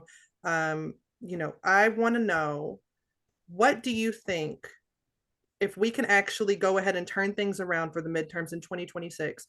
Because we talk a lot about the negatives and what we're fighting against. Tell people what we're fighting for. What can the Democratic Party do in 2026 if we are able to flip the House, flip the Senate? What can we give to the American people? Well, our message to everyday Americans is simple. We hear you, we see you, we feel you, and we know that you deserve better. And what we want to tackle on your behalf, one, the high cost of living is out of control. We have to lower the high cost of living in the United States of America on all the things to make sure that people can actually live the American dream, live the good life, good paying job, good housing, good health care, good education for your children, and a good retirement once you work hard and play by the rules. But the problem is far too many people are doing those two things and can't get to the American dream. The system has been rigged against them. We want to unrig the system. We want to fix our broken healthcare system, and we want to clean up corruption to actually deliver a government that makes life better for the American people. That's what you deserve. You clearly deserve better. Well, y'all heard it here. We want to make sure you have health care, you have education, you have scholarships, you have funding for your schools, you have housing you can afford. And I just want to thank you so much to House Democratic Leader Hakeem Jeffries for taking the time to lay it out for the people. And thank you, Brian Tyler Cohen, and of course to Governor Gavin Newsom and his team for having us on. Just a reminder again, go to yeson50live.com to donate. Awesome. Thanks, Elizabeth, and thanks, Leader Jeffries. We appreciate it. Now comes the point in the evening where I shamelessly trot out my dog. And if you're not going to donate for democracy, then at least do it for this 14-year-old dog right here. If ever there was a reason to open up your wallets and just make a little, surrender a little contribution, it's for this guy right here.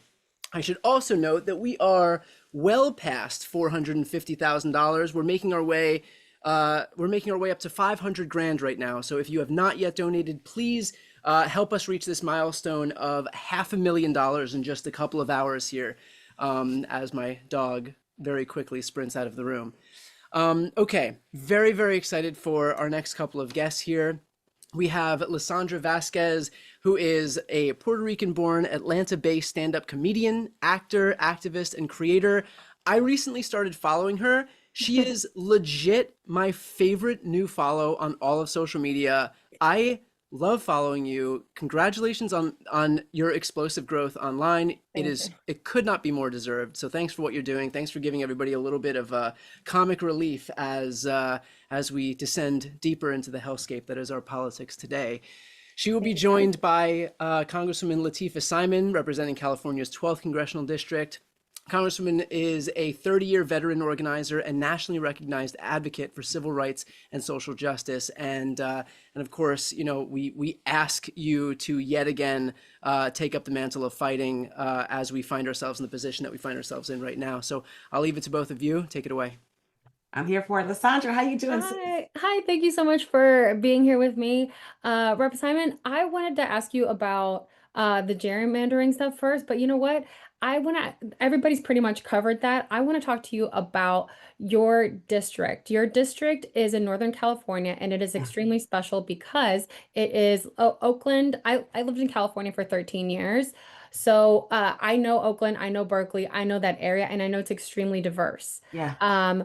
With your district being up there and the increase of the dangerous rhetoric for Black and Brown people and for immigrants, I know that impacts your community just so much, just as it impacts the rest of the country. So in times like this, I feel like we need to come together, and with what's going on, it feels kind of hopeless for us, the Black and Brown folks and anybody that's marginalized. Why do you think that people of California, of the Bay Area, should be getting up, and literally anywhere in California should be getting up and voting yes for Prop 50? I appreciate, first of all, it's so awesome to meet you. It's amazing to be on this call tonight. I'm actually not hopeless. I actually have a lot of hope because we have this opportunity with Prop 50. I'm a new member of Congress. Many folks know that, you know, for 30 years, literally since I was a young woman, a teenager, I've been organizing all over California and throughout the country, repping for young single mothers like I was one. I am a widow, I'm disabled. And as a Black woman who understands really the intersectionality of how we all move forward, Prop 50 is an opportunity. And I want to be clear. This is not politics as usual. Prop 50 is about survival. If we lose, and I am always half full, right? But if we lose, there's no movement. I want to be clear, being a new member of Congress, I'm clear, I'm on that floor every single day. There will be no 2026. Every struggle, every civil rights struggle, our workers' rights struggles, the fight for women's rights, the ADA, the love for our immigrant communities, it depends on us keeping the ground that we have already won. You know, I got to tell you, we're talking about an administration in 8 short months who has ripped you and your grandmother of Medicare, lessened food benefits for poor families, has ended clinical trials at second stage for children fighting cancer. This president, and I'm in here, sis, this president is hell-bent on stripping our folks of every single hard-won fight and right that we have bled for. So it's more than gerrymandering. Prop 50 provides the people of California with the opportunity to flex our power, to take back the dreams that we all have fought for. I believe that so deeply as an 11th generation American to the first generation Americans that I have been working with and working for. What's happening right now in Washington, D.C., this experiment of this republic is almost over, and I believe in this country. Prop 50 gives us the opportunity to fight back with all that we have, and we will win. So I am hopeful. Yes, I could listen to you talk all day. Wow, I'm gonna make I'm that my pumped. ringtone. I'm pumped. We have to win. Yeah, no, we have to win, and that's why if you can donate, you should. Yes on yes on50live.com. Okay, so I know that it's a big ask because, like, I know people. It's hard to ask people to donate money. Why do you think it's a worthwhile thing for somebody to take their hard-earned dollars and donate it to a cause like this? Yeah, I love the question. And so, like many folks on the call, we're all students of movements. Whether you know how your parents ended up in this country, they fought like hell to give you a better life, or like me, I've been a student of the civil rights movement. I've been studying Keynesian nonviolence all my life with working with young people on the ground. If we can literally all give 5, 10, 25, $50, $3,000, whatever you have, what you do in this campaign, you are directly funding folks to organize in communities. We want folks to actually say, I'm going to take time off work. I'm actually going to be a paid organizer. I'm going to print window signs. I'm going to literally go into every laundromat. Remember, this campaign is not just about fighting the oligarchy. It's about making sure that mother who doesn't have quarters for laundry understands that she has the power to ensure that we keep medical care for elderly folks and for disabled folks, that we fight back against the homophobic and transphobic administration that is throwing all of our children under the bus. I'm a single mom. I've run campaigns myself to get into office. Every window sign is $5, right? If I'm going to hire an organizer to knock 500 doors, I need to make sure that person has water. We need to get on TV every single day. The Republicans, they don't care about your health care. They don't care about your child who is desperately seeking a good education. So they're spending millions of dollars to flood the airwaves. I say we fight back with the little and big that we have. Whatever we have, this is it, sis. Sis, there's no 2026 if we don't win in November. They are doing everything possible to still not just the democracy, but the way of life and the justice that we have fought for. And I say, hell no. So whatever I have, whatever we have that we can spare, let's fund our organizers. Let's fund our voices. Let's get on TV. Let's get on radio. Let's do this. We only have a few short weeks, but we can win. I know that. Tonight, we're going to take it to the top. We're going to get enough organizers hired, enough door knockers trained, enough phone bankers set in stone. We got to plug in phones. We got to buy laptops. We are going to prove to the rest of the country that California will lead the fight to justice, the fight to equality, and really the fight for this very country's basic ideas of fairness and equity and a multicultural democracy that honors us all. Period.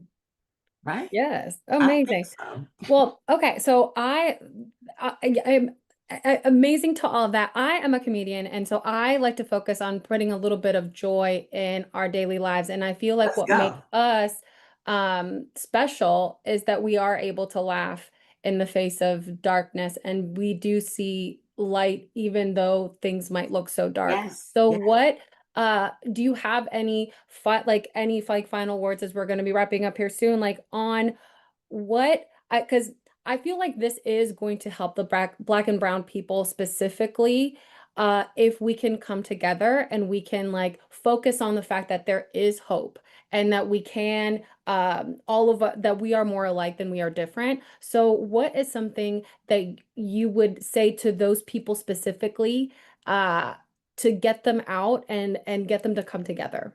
First of all, you said it.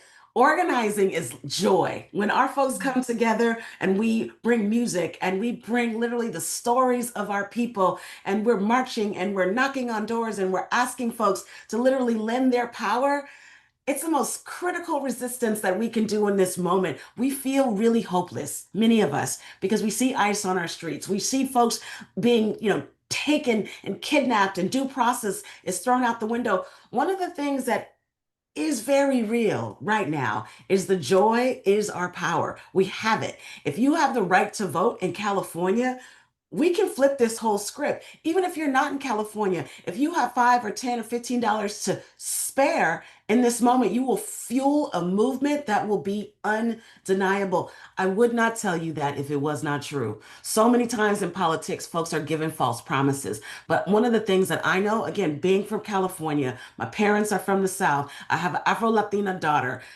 our lives are on the line. And so let's smile, let's sing, let's march. We can weep later. But right now we got to organize. All right. Thank you so much, sister. Nice to meet you. Thank you. And everybody, yes, on 50 Live. That's where you find it. Awesome. And I should also note that we have surged past the 500,000 mark. So thank you to everybody who's donating. Please, as we head toward the end of this broadcast, please continue to donate.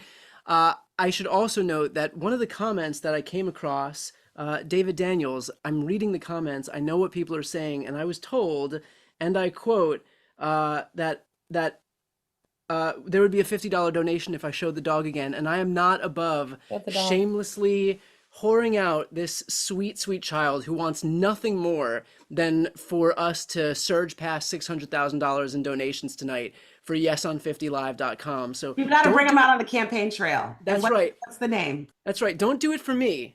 Do it for him.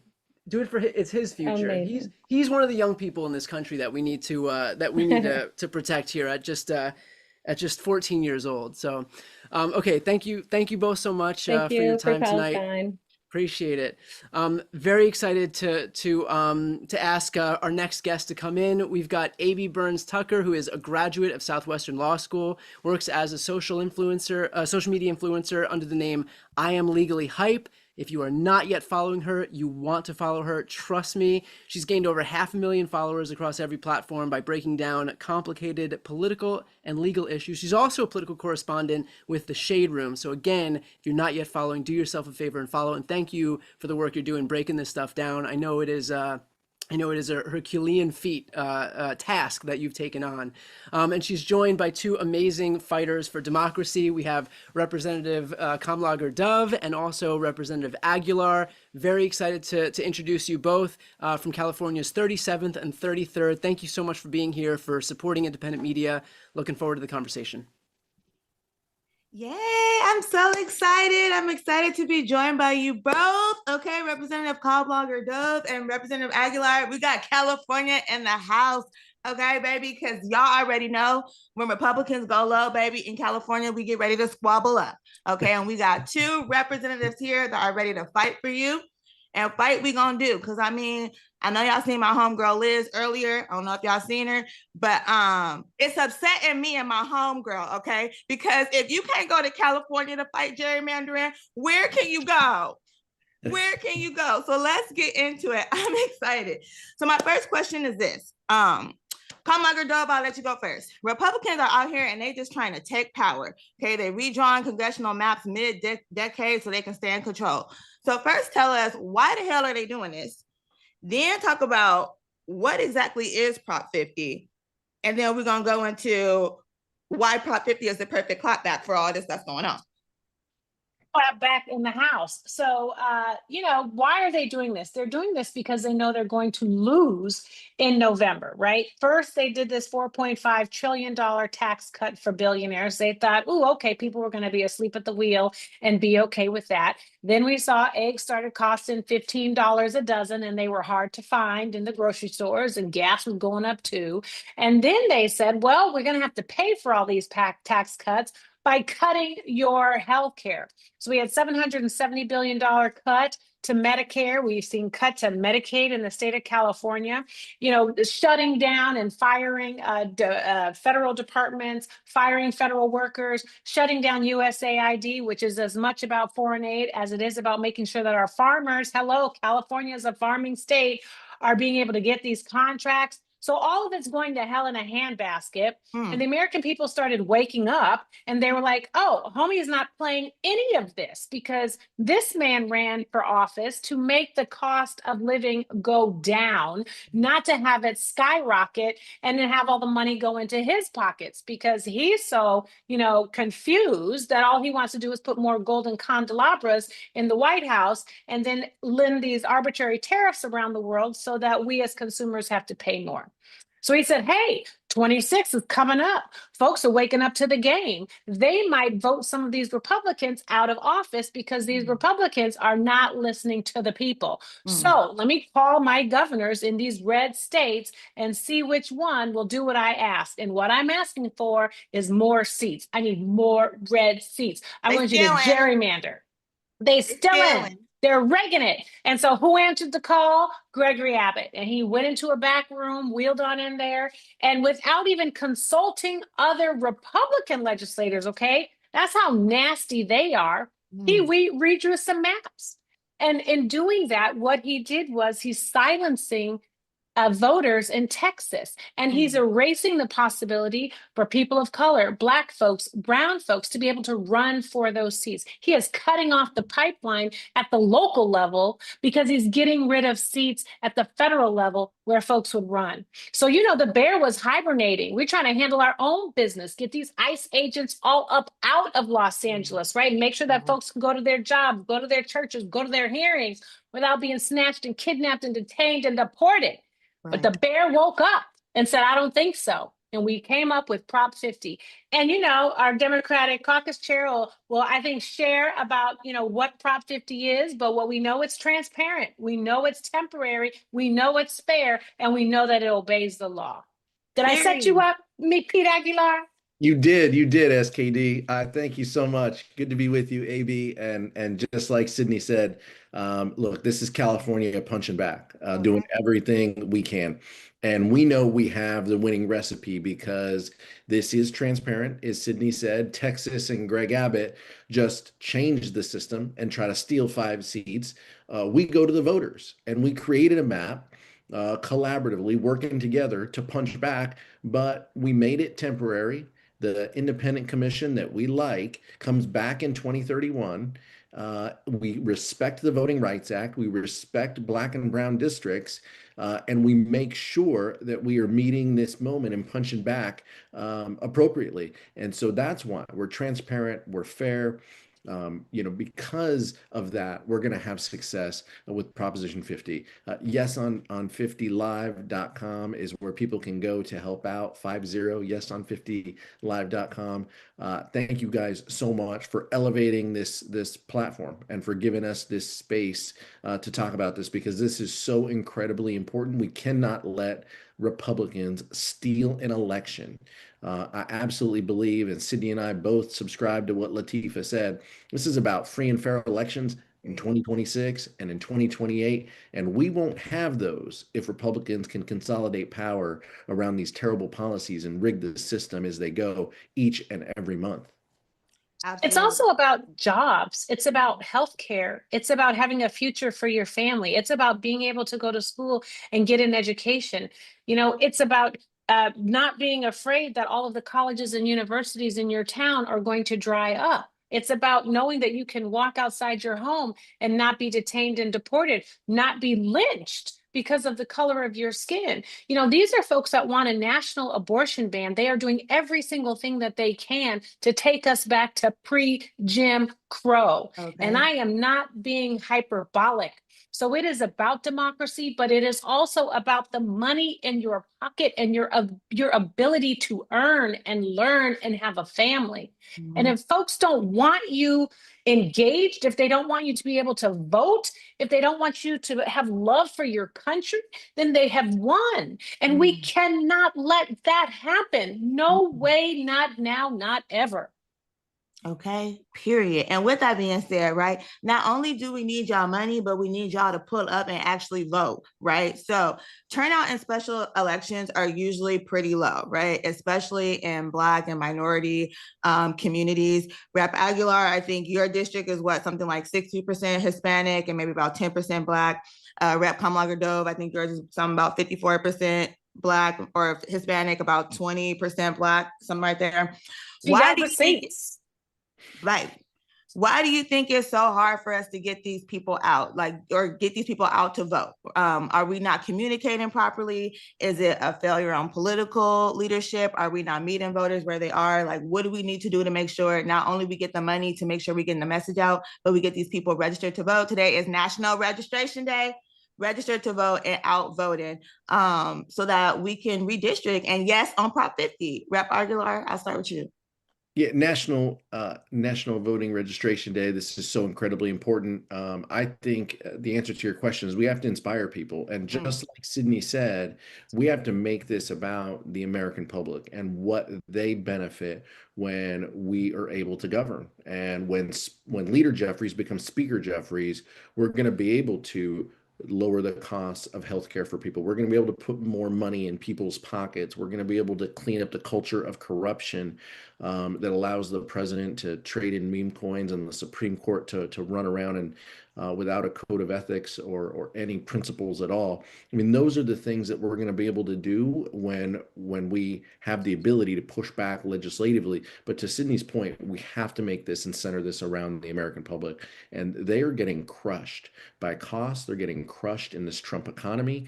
And we have to connect the dots and tell them why Yes on 50 is going to help them. And so that's the important piece, but we have to do more. We got to knock on doors. We got to reach people.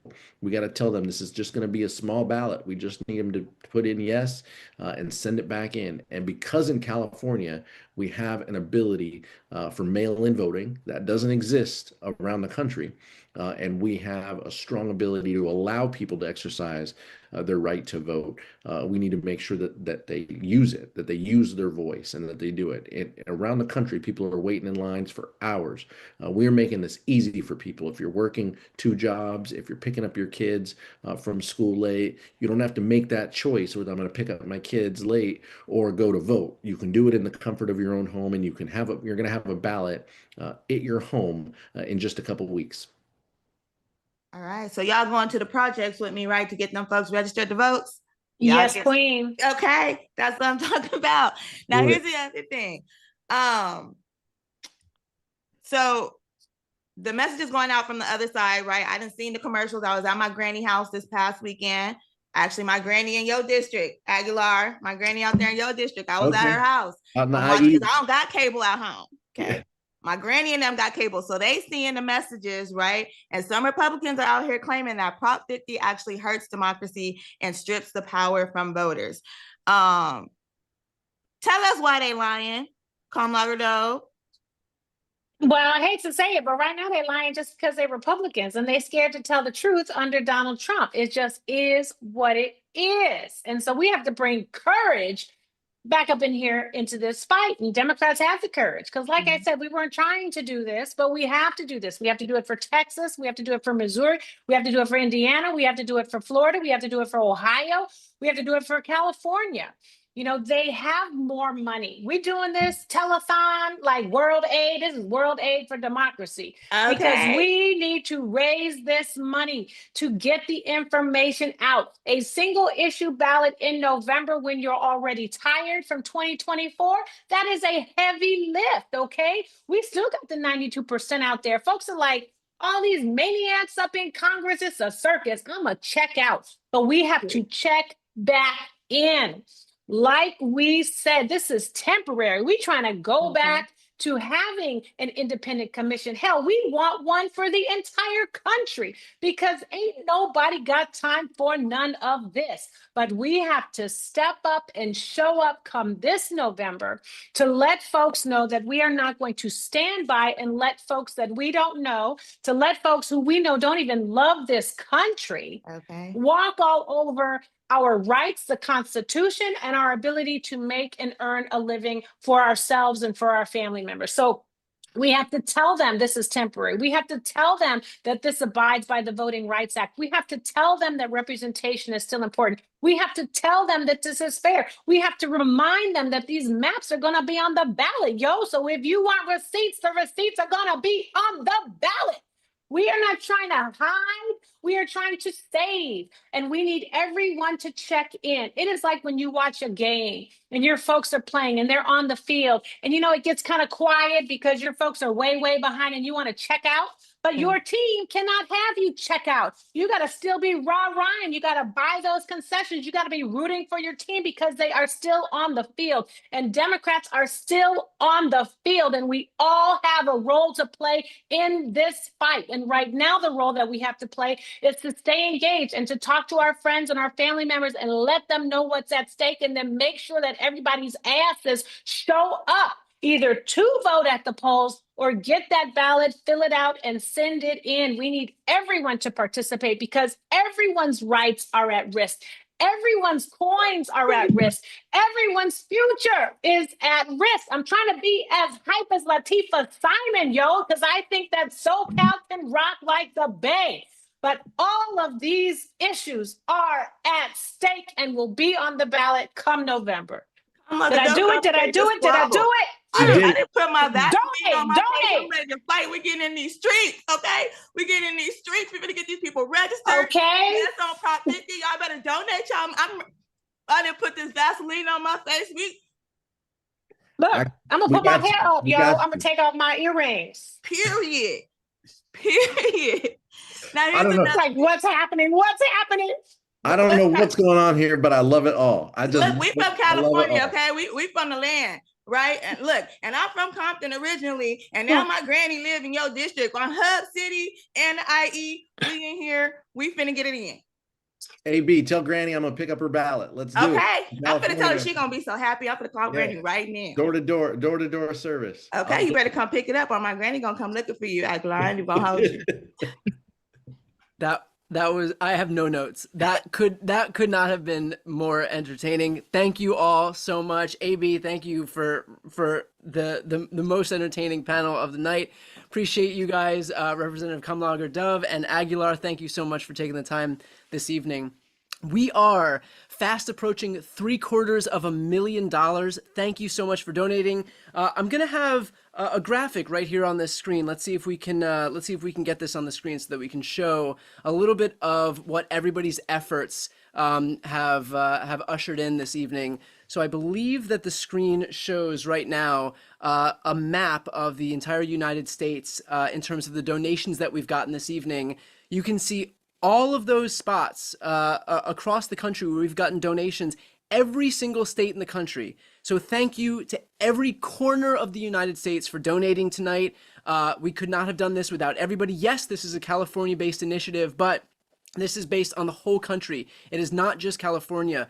We know that Republicans are trying to gerrymander these seats in Texas and Missouri and Indiana and Ohio and Florida and any other governor and any other state legislature that wants little pats on the head from Daddy Trump is going to do the exact same thing. So this is our effort to fight back. This is how we push back against this overreach by the Republican Party, because this is a major weapon that we have to wield right now. California can neutralize all of these shenanigans, all this bullshit that they're trying to pull in all these other states across the country. And by the way, the Republicans across the country know that, which is why they are pouring hundreds of millions of dollars into this state to defeat this effort. We don't have big moneyed interests like they have on the Republican side, so this is our grassroots effort right now to push back. We are fast approaching $750,000 in our effort. Again, grassroots donations, 5, 10, 15, 20 bucks to be able to push back and let people know in this state, across the biggest state of the country, what the stakes are of this upcoming election on November 4th, what this referendum actually represents, which is our effort to push back against a blatant Republican overreach happening right now at the behest of Donald Trump. So thank you to everybody for donating. If you haven't yet donated, please go to yeson50live.com. We have our last guest here, our last two guests here. I'm very, very excited to introduce Lee McGowan. You might know her as Politics Girl. Could not be more excited. Look, I think that we have to call out the people who are doing this for all the right reasons, and Lee exemplifies that better than anybody else. This is somebody who truly, truly, truly believes in her mission. I'm sure you've seen her videos from the kitchen. We have a slightly elevated background right now. Lee, could not be more grateful for your voice. And of course, Lee is joined by our fearless leader here in California, Governor Gavin Newsom. I just want to say, and I know I've repeated this a couple of times throughout this call, but for folks who are just watching right now, we have been begging for Democrats to actually fight back, to match their words with action. And that's what we got right here. So Gavin Newsom has gotten us halfway here, and now the onus is on the rest of us to meet him halfway, to donate to this effort so that we can make sure that everybody in the state knows what the stakes are. So I will stop talking. I'll leave it up to you guys now, and looking forward to the conversation. Oh, thanks so much, Brian. You are the absolute best, and you are in it for all the right reasons too, my friend. And listen, Governor, thank you for doing this today. Thank you for bringing the Lee, fight. you and I need a dog or something. I mean, I didn't think we could top a 14-year-old dog. And then, of course, AB and Sydney, poor Pete. Jesus, that was next level. I know. You and I both need our Vaseline. That's what we really need. I'll take out my earrings. You'll get your Vaseline because I'm here for the fight. Look, listen, you're here for the fight. Thank you for doing this, right? Thank you. I have to tell you, after watching this live today, what's this feeling I'm feeling? Is it hope? Are you feeling a little hope from watching all this today? Yeah, I mean, come on. How can you not be? I mean, I appreciate Brian just saying every single state. We didn't know that would happen tonight. We didn't know anyone would show up. Hundreds and hundreds of thousands of people have tuned in. Some have been around. This is our third hour, which is extraordinary. And the fact that things were just tuned up just reinforces your point about optimism and energy. It makes people feel like they're being seen and they're being heard. It makes people feel like there's momentum and there's an opportunity here to do something as opposed to talk about doing something, to actually demonstrably have an impact, to be for something, not just against something. And so this has been next level. I just want to thank everybody. everybody. Lee, you for being here at the end of this. And by the way, on a personal note, thank you for getting me through the pandemic, Lee. I think everybody's shaking their head. You literally got us through the pandemic, and you gave voice to so many of us that were so fearful, so isolated at that time. And so I think in the spirit that is your spirit, the spirit that defines all of the remarkable hosts we had tonight, just gratitude, thanks, and optimism and hope. Yeah, wouldn't that be nice? I think we've seen the Democrats get attacked across the country for the past week, and just treated like with one big brush that we're all the worst people in the world. And I keep thinking, how is this the case? Like, we are the party that wants you to have health care and better schooling and, to take care of your children and to get guns out of our children's faces in their classrooms. And I've watched Democrats be attacked this week. And this is such a wonderful evening because California is doing what they're doing now is a direct response to a Republican action. And as a California voter myself, I'm going to be voting yes on 50 on November 4th. And I'm going to be contributing to yeson50live.com after we finish this. But I really hope that everybody who is listening tonight and is taking this in is as fired up as I am and feels like we see you, that you are not this horrible person. You are not the party of murder and death and destruction that you've been told that you are here for the right reasons, that we can make a difference and we can put people that want to use government for the force of good back in office again. Yeah, no, I mean, look, you heard from so many people here tonight. I mean, these guys want to put America in reverse. Yeah. They want to, roll back hard-earned, hard-fought progress and rights. And it's a pre-1960s world that they're preaching. I mean, Sydney made an even more extreme point. But that's a fact on civil rights, LGBTQ rights, on women's rights, on voting rights. And they're not screwing around. To your point in this last week, the rhetoric, I mean, just the rhetoric from the president of the United States. He didn't get any memo about coming together and working, bridge the divide and building a bridge and organizing it, just sort of the better angels. Quite the contrary. Did you hear Stephen Miller on Friday night? Did we hear him over the weekend? Is anyone paying attention to what is going on at the Department of Justice? To what the cross-examination today we talked about over the last 3 hours of Kash Patel. These guys are not screwing around.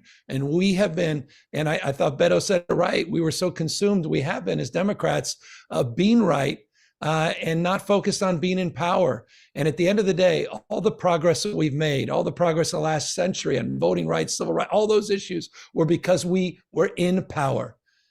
We had not just leader Jeffries, we had Speaker Jeffries, Speaker Pelosi, and the progress we were made is because we organized and we turned out in remarkable numbers. And we turned out, as you said, for social justice, racial justice, economic justice.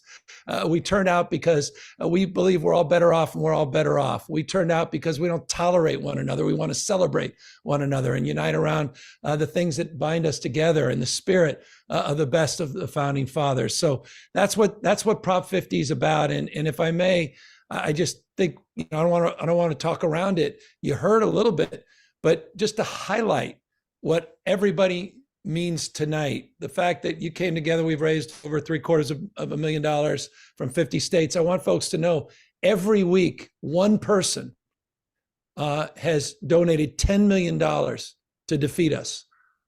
One person. Someone who doesn't believe in reproductive freedom, someone who believes in the extremes of the Republican Party, one billionaire every week, $10 million, $10 million, $30 million and counting. You had Mike Johnson write his first check. And who, by the way, who are the biggest donors behind that check? Guys like Elon Musk. Yeah. Know what we're up against and know that you're the antidote to those folks and we can defeat them. Yeah, and that's why we need these resources, so we can counter the right-wing money machine, who are really hoping to defeat this proposition so they can keep Donald Trump and his billionaire agenda going, because they're getting everything they want right now. And it's so important that we counter their messaging. I was talking to one of my neighbors on the dog walk the other day, because I do have a big dog I could put right here on my lap, but he would take up the whole screen. And he said to me, "Why am I getting all these emails about no on 50?" And I said, because they have so much money, an absurd amount of money to keep defeating democracy. These people have spent 40 years trying to dismantle it. I do not think they thought the Democrats were going to fight back here. And it's why we're so grateful to you for stepping up. And now they have to spend a ton of money to make a counter punch look like a first punch. And they're the ones that brought this fight. And we're just finally standing up to the cheating. No, I love that. It was said by a number of people. This was not the fight we chose. But I think what you just said was even more powerful. I don't think Trump for a second expected us to fight back like we're fighting back. And that's why failure is not an option. It is not an option. I mean, I can't even conceive of the impact if we run short. We can't run the 90-yard dash on this. I mean, 2026, if we limp into 2026, we're in real trouble. So we can build the kind of momentum. 2026 begins this November, and it's November 6th. But as Pete and others just said, it's really October 6th because those ballots land in people's mailbox in just a few weeks. Early voting is October 6th. It ends on November 6th. And that's the opportunity for folks to remind everybody the power of early voting, the power of emulation, meaning emulate kind of the things you heard here tonight and the kind of energy and the caring and daring that so many people shared tonight, and to make sure that we don't dream of regretting. We got to put everything out on the line because this is about holding the line and it's about holding up this democracy. Yeah.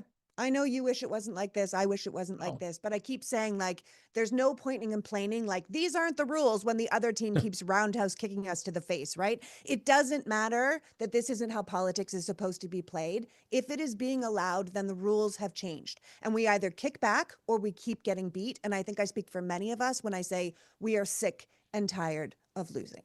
You got it. And again, we're using, I said it before, not just our formal authority by organizing this construct and putting it on the ballot, but our moral authority by doing something that's never been done. If you still have some hesitancy, you still have some doubt, well, I don't like, just emulating the bad behavior. I don't want them to implicate me in the way they do things. This is democratic. This is transparent. The maps are on the ballot. That's never happened in this country. We have never submitted to the people the ability to draw their own maps. So we're giving the people that power. This was not done in Mar-a-Lago. This was not done behind closed doors, as was the case in Texas, as is going to be the case shortly in Indiana and what just happened in Missouri and what is likely to happen in Florida and Ohio and elsewhere. This is done in the most transparent way. And again, in a temporary response to what Donald Trump and what the Texas delegation did and Greg Abbott in just a few weeks ago. So I can't press upon people more that this is it. This is it. And we've got to hold the line. We've got to hold each other's hands. We've got to walk across this line at peak. And we've got to, as you say, fight fire with fire. And we've got to be muscular in terms of our approach and response. That's right. Absolutely. I want to thank you so much for doing this today, Governor. It's what we all really, really need. And for people who are feeling a little bit like two wrongs don't make a right, and I'm not sure if I should go for this, understand that this is going in the most democratic way possible. This is a temporary thing. And the goal at the end of this would be have no gerrymandering at all. It's why the Democrats voted for the For the People's Act in 2019. It's why they voted for the Redistricting Reform Act again in 2021, and why the Republicans voted against it both times, because it is the Republicans who benefit from locking in power so it's no longer accountable to the voters. And this is not what we want, which is why we are starting by doing this, by being accountable to the voters. So thank you so much, Governor. I hope people will go to Yes on 50 Live right now and get us past that mark. But thank you, everyone. And I really hope you're feeling the same hope I'm feeling today. Love it, Lee. Well said. Thanks so much, Lee. And bring it home. Bring it home. And Governor Newsom, I got to say, I know I've said this before, but it's worth repeating. There are a million reasons to have not done this, that it's too hard, that it's too close to the election, that there's too many people standing in the way, that it would just be easier if we just practice good governance and unilaterally disarm like Democrats always do. The reality is that thanks to your leadership, thanks to the leadership of the California Democrats, we got this thing done, which is half the battle right now. And so I'll repeat my plea to those who are watching right now. The reality is we got to get this thing in front of as many Californians as humanly possible. And the way that we do that is by looking to those grassroots donations. We don't have these billionaires, mega billionaires who are donating 10 million bucks a pop like they have on the Republican side, because they know that if they can neutralize what happens in California, then they're good to go. There's no other big weapons to deploy like we have in California.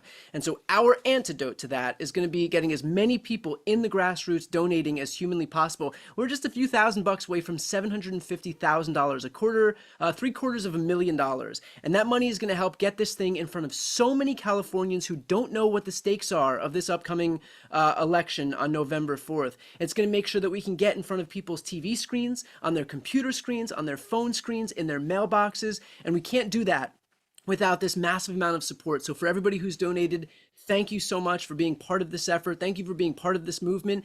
And also thank you for being part of helping give something of a permission structure for other Democrats across the country to recognize that if they take aggressive action, if they take a forward-leaning posture when it comes to fighting for our democracy, that they're going to have the people behind them. This is not just a California thing. Not only does it have major implications for the House as we head toward 2026, but this is also a message to other Democratic governors, other Democratic state legislatures, that the answer is not to cower, it is not to capitulate, it is to put on your big boy pants and fight. And that's what we're seeing right now. And the way that we make sure to give that permission structure to other Democrats to do that is by making sure that we succeed here. This is the test case. If it succeeds here, then it shows every other governor, every other state legislature, every other lawmaker, senator across the country that the answer in this moment is not to bow down, it's not to capitulate to Trump and Republicans, it's not to appeal to our better angels and practice good governance and unilaterally disarm, it is to lean forward and fight. And that's what we're seeing right now. And of course, the ability to win this fight relies on everybody chipping in whatever we can to make this thing a reality. So Governor, on behalf of everybody watching, cannot thank you enough for leading in the way that we've been begging so many people to lead, which is to back up your words with some action here. I love it. And I'm asking you for one last action because we're going to hit 750,000, but it's going to require one thing, Brian. That's not any more of your time, but one more opportunity to see that beautiful dog of yours. All right. You know what? This is it. This is it. This is how we get over $750,000. This is it, Brian. Here we go. No pressure. Here we go. Look at this There child. we go. I'm not asking you to do it for me. I'm asking you to do it for this little guy. This is don't do it for me. Don't even do it for democracy. Just do it for this child right here, who doesn't know why I'm subjecting himself to these live streams over and over and over again. He's already passed out. Unbelievable. That's right.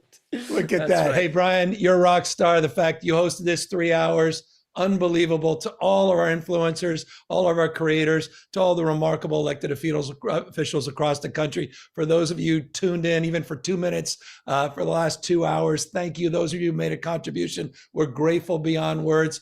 Get the word out there. Let folks know yes on Prop 50.